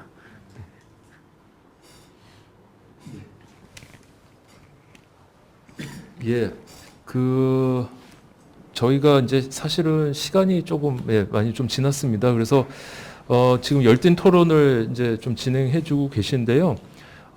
지금 발표에 대한 주제에 관련한 이제 토론은 여기서 조금 마무리하고요. 지금 그 실시간 방송을 통해 가지고 지금 몇 가지 조금 그 시청하신 분들이 질문을 해주신 게 있어요. 그래서 그런 부분들을 조금 각각 좀 그 답변해 주실 수 있는 발표자분들도 좋고 토론자분도 좋고 그 답변을 해드리고 좀 마무리하는 것으로 좀 그렇게 좀 진행을 하도록 하겠습니다. 아마 이거는 그 조성무님한테 아마 해당이 될 것 같아요. VR 챗 서비스를 도입해서 하고자 한다면 혹시 시스템이나 서비스를 제공해 줄 수 있는 정도의 기술이 나와 있는지 하고, 단순히 채팅뿐만 아니라 이와 함께 제공할 수 있는 서비스가 있는지, 이런 질문을 주셨는데 혹시 답변이 가능하시면 예, 간략하게만 말씀해 주세요. 아마도 이제 도입을 한다는, 여기 이제 해주신 질문이 도입을 한다는 여러 가지 의미일 것 같은데, 솔루션을 도입을 한다는 개념이 있을 것 같고, 아니면은 그 서비스를 기반으로 뭐 그 위에 올라가는 다른 서비스를 활용한다거나 이런 의미이실 것 같아요. 마치 예를 들어 페이스북을 기반으로 해서 커머스를 한다든지 이런 의미이실 거라고 생각이 들고, 아까 제가 소개시켜 드렸던 거는 대부분 뭐 모바일도 있고 VR 쪽도 있습니다, 서비스가. 그래서 대표적으로 VR 기기를 10분 활용할 수 있는 서비스는 VR 챗 같은 경우에는 조금 이제 PC, 그러니까 그 하이엔드 그 PC를 활용하는 이런 그 디바이스랑, 그 다음에 오큘러스 퀘스트 같이 모바일형, 스탠드얼론형 디바이스를 모두 활용할 수 있는 서비스인데, 조금씩 이제 서비스에서 차이는 있습니다. 왜냐면 이제 그 퍼포먼스가 좀 다르기 때문에. 근데 기본적으로 거기 안에서 이제 보이스를 한다거나 행동을, 이렇게 움직임을 아바타가 동작을 시키는 동작들은 모두 다 포함이 돼 있고, 저희도 마찬가지로 VR 기기는 지원합니다. 저희는 이제 저희가 하고 있는 서비스는 PC형 기기는 아직 지원을 하지 않는데, 모바일형 그 오큘러스 계열은 같이 지원을 하고 있습니다. 이제 반대로 이제 아직은 VR 기기는 지원하지 않고 모바일부터 시작하는 서비스들도 있습니다. 이제 예를 들어 제페토 같은 경우에는 모바일형으로 서비스를 현재 진행을 하고 있고, 향후에 뭐 VR이나 좀 더 친근하면, 더 일반적으로 풀리면은 더 그쪽 서비스도 할 거라고 뭐 예상은 됩니다. 이제 쉽게 예상은 되기 때문에 그런 정도로 활용하시면 될 것 같고, 곧 나올 오큘러스가 곧 페이스북에서 나온 기기이기 때문에 페이스북 호라이즌은 지금 페이스북처럼 VR계인 페이스북이라고 생각하시면 될 것 같고요. 심지어 계정 체계도 동일하게 이제 가져간다고 하기 때문에 페이스북 호라이즌이 아마 기본적인 그런 기능들은 대부분 지원할 거라고 생각이 듭니다. 이제. 간략한 답변 감사드리고요. 다음은 이제 실가면 콘텐츠 제작에 있어 제작 플랫폼이 어느 정도까지 개발되었고, 그 다음에 일반 유저에게 공유할 계획이 있는지, 그리고 그렇게 제작된 콘텐츠를 어떻게 유통할지 계획을 하고 있는지 궁금합니다라고 이제 질문 주셨거든요. 혹시 이거 답변 가능하신 최종 부사님 가능하실까요? 플랫폼 제작은 아니니까. 그렇죠. 콘텐츠 제작이긴 한데 플랫폼이 어느 정도까지 개발됐는지. 사실 이게 일반 대중화 됐는 정도까지의 어떤 제작 플랫폼은 아직은 조금 개발 전 단계 아닌가 그런 생각이 좀 들긴 하는데요. 잠깐만.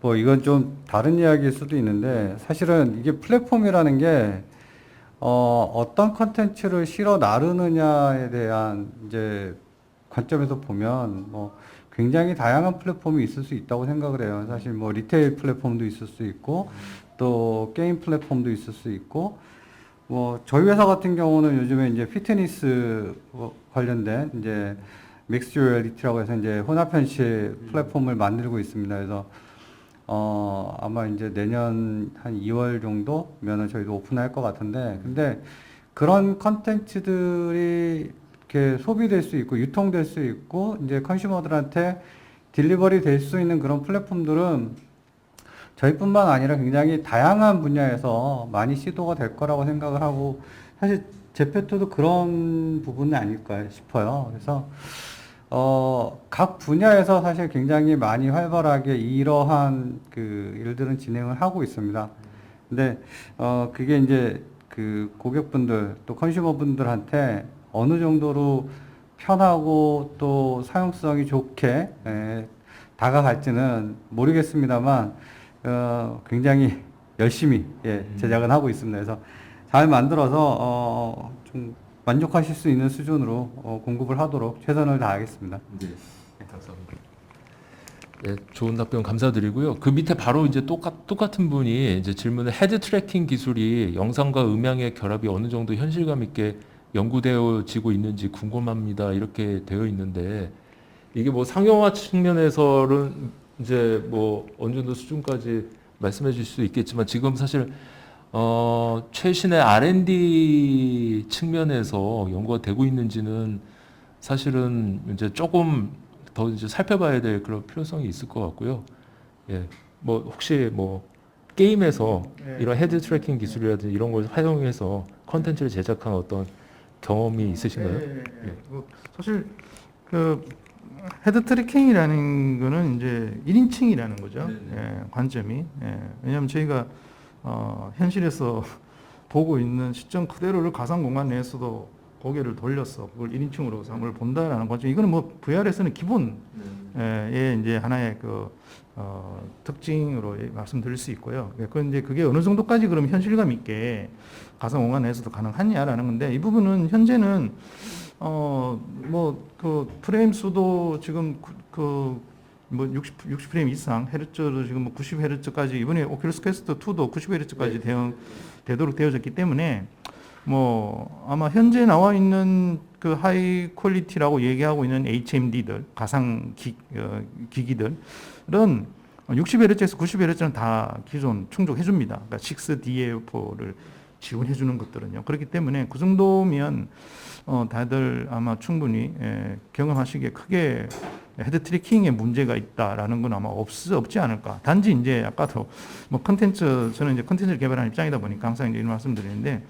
컨텐츠가 그거 하드웨어는 그만큼 성능이 된다 하더라도 컨텐츠가 그만큼의 성능을 발휘를 못 해주면 뭐 60Hz 안 나오는 거거든요. 60프레임이 안 나오는 거거든요. 그런 때 이제 헤드 트래킹이 느려지거나 하는 경험을 하실 수 있으시죠. 그러니까 이런 부분들을 컨텐츠 단에서 잘 충족시켜 줄 수 있도록 개발이 되어진다면 그게 문제 없을 것 같고요. 그 다음에 이제 헤드 트래킹뿐만 아니라 이제 가상 공간 내에서의 경험 이라고 하면 시각적인 정보뿐만 아니라 이제 현재에서는 청각적인 정보도 굉장히 중요한 정보잖아요. 예, 저희도 실제 생활에서 그렇고요.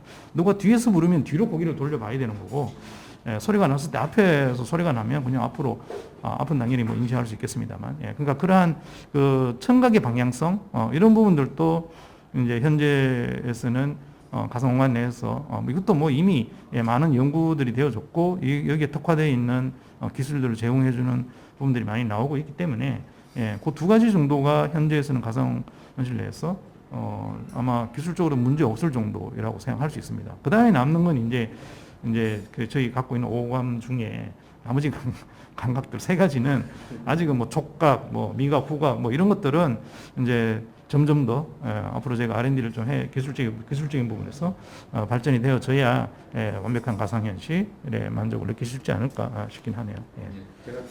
예. 네.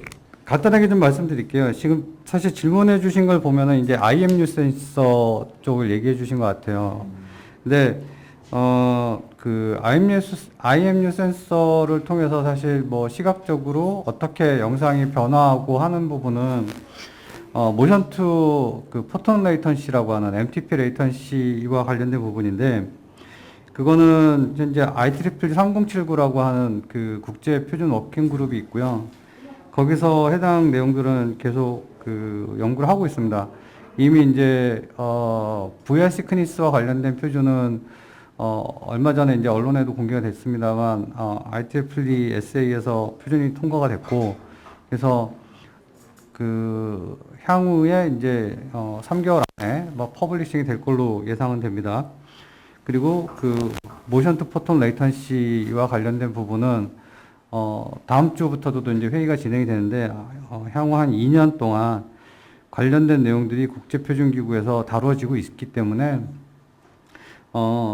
좋은 결과가 나오지 않을까 이렇게 예상을 하고 있습니다. 예. 예. 고맙습니다.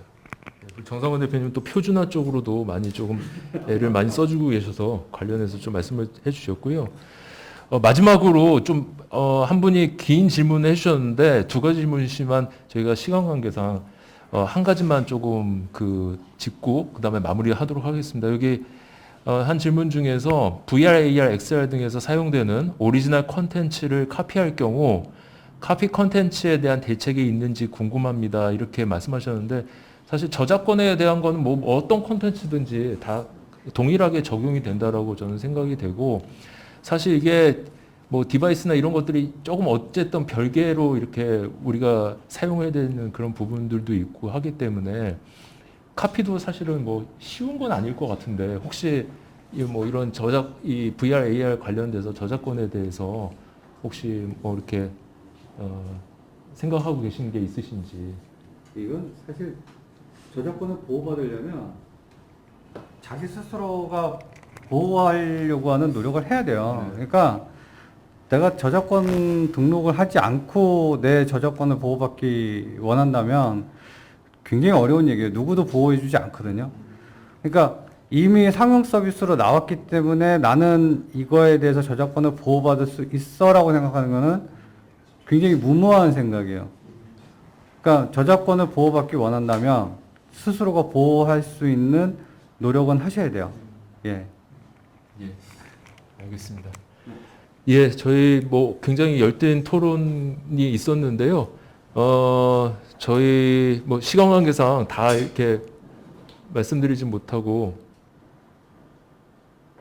네, 저희 열띤 토론이 있었지만 시간 관계상 뭐 모든 내용들을 다 담기가 어려워서 아마 저희가 이제 다시 한번 말씀드리면 10월 29일 날 2차 세미나가 또 진행이 됩니다. 아마도 뭐 다른 주제이긴 하겠지만은 지금 서비스랑 관련된 시간 콘텐츠 활성화 측면에서 다양한 어떤 문제점이라든지 저희가 또 정부 정책에 있어서 제안해야 될 그런 내용에 대해서 계속적으로 지속해서 아마 진행이 되는 부분이 있기 때문에 아마 그때도 또 궁금하신 부분이 있으면 서로 같이 토론하고 그런 자리가 될 수 있을 거라고 기대를 하겠습니다. 그래서 오늘 굉장히 바쁘신 가운데도 불구하고 유통산업에서의 AVI 기술 운용 현황 및 촉진 전략에라는 주제를 가지고 홍은기 팀장님, 그리고 AIVR 시간 콘텐츠 기반 소셜 서비스 동향 주제로 조익한 담당님,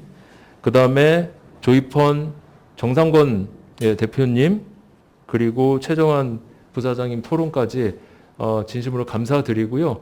예, 다음 기회에도 또 같이 더 좋은 자리 마련해서 예, 더 열띤 토론 부탁드리도록 하겠습니다. 그리고 오늘 또 시청하신 분들이 굉장히 많이 있으십니다. 그래서 시청해주신 모든 분들께 또 감사드리겠습니다. 예, 이상으로 예, 세미나 마치겠습니다. 감사합니다. 예, 예.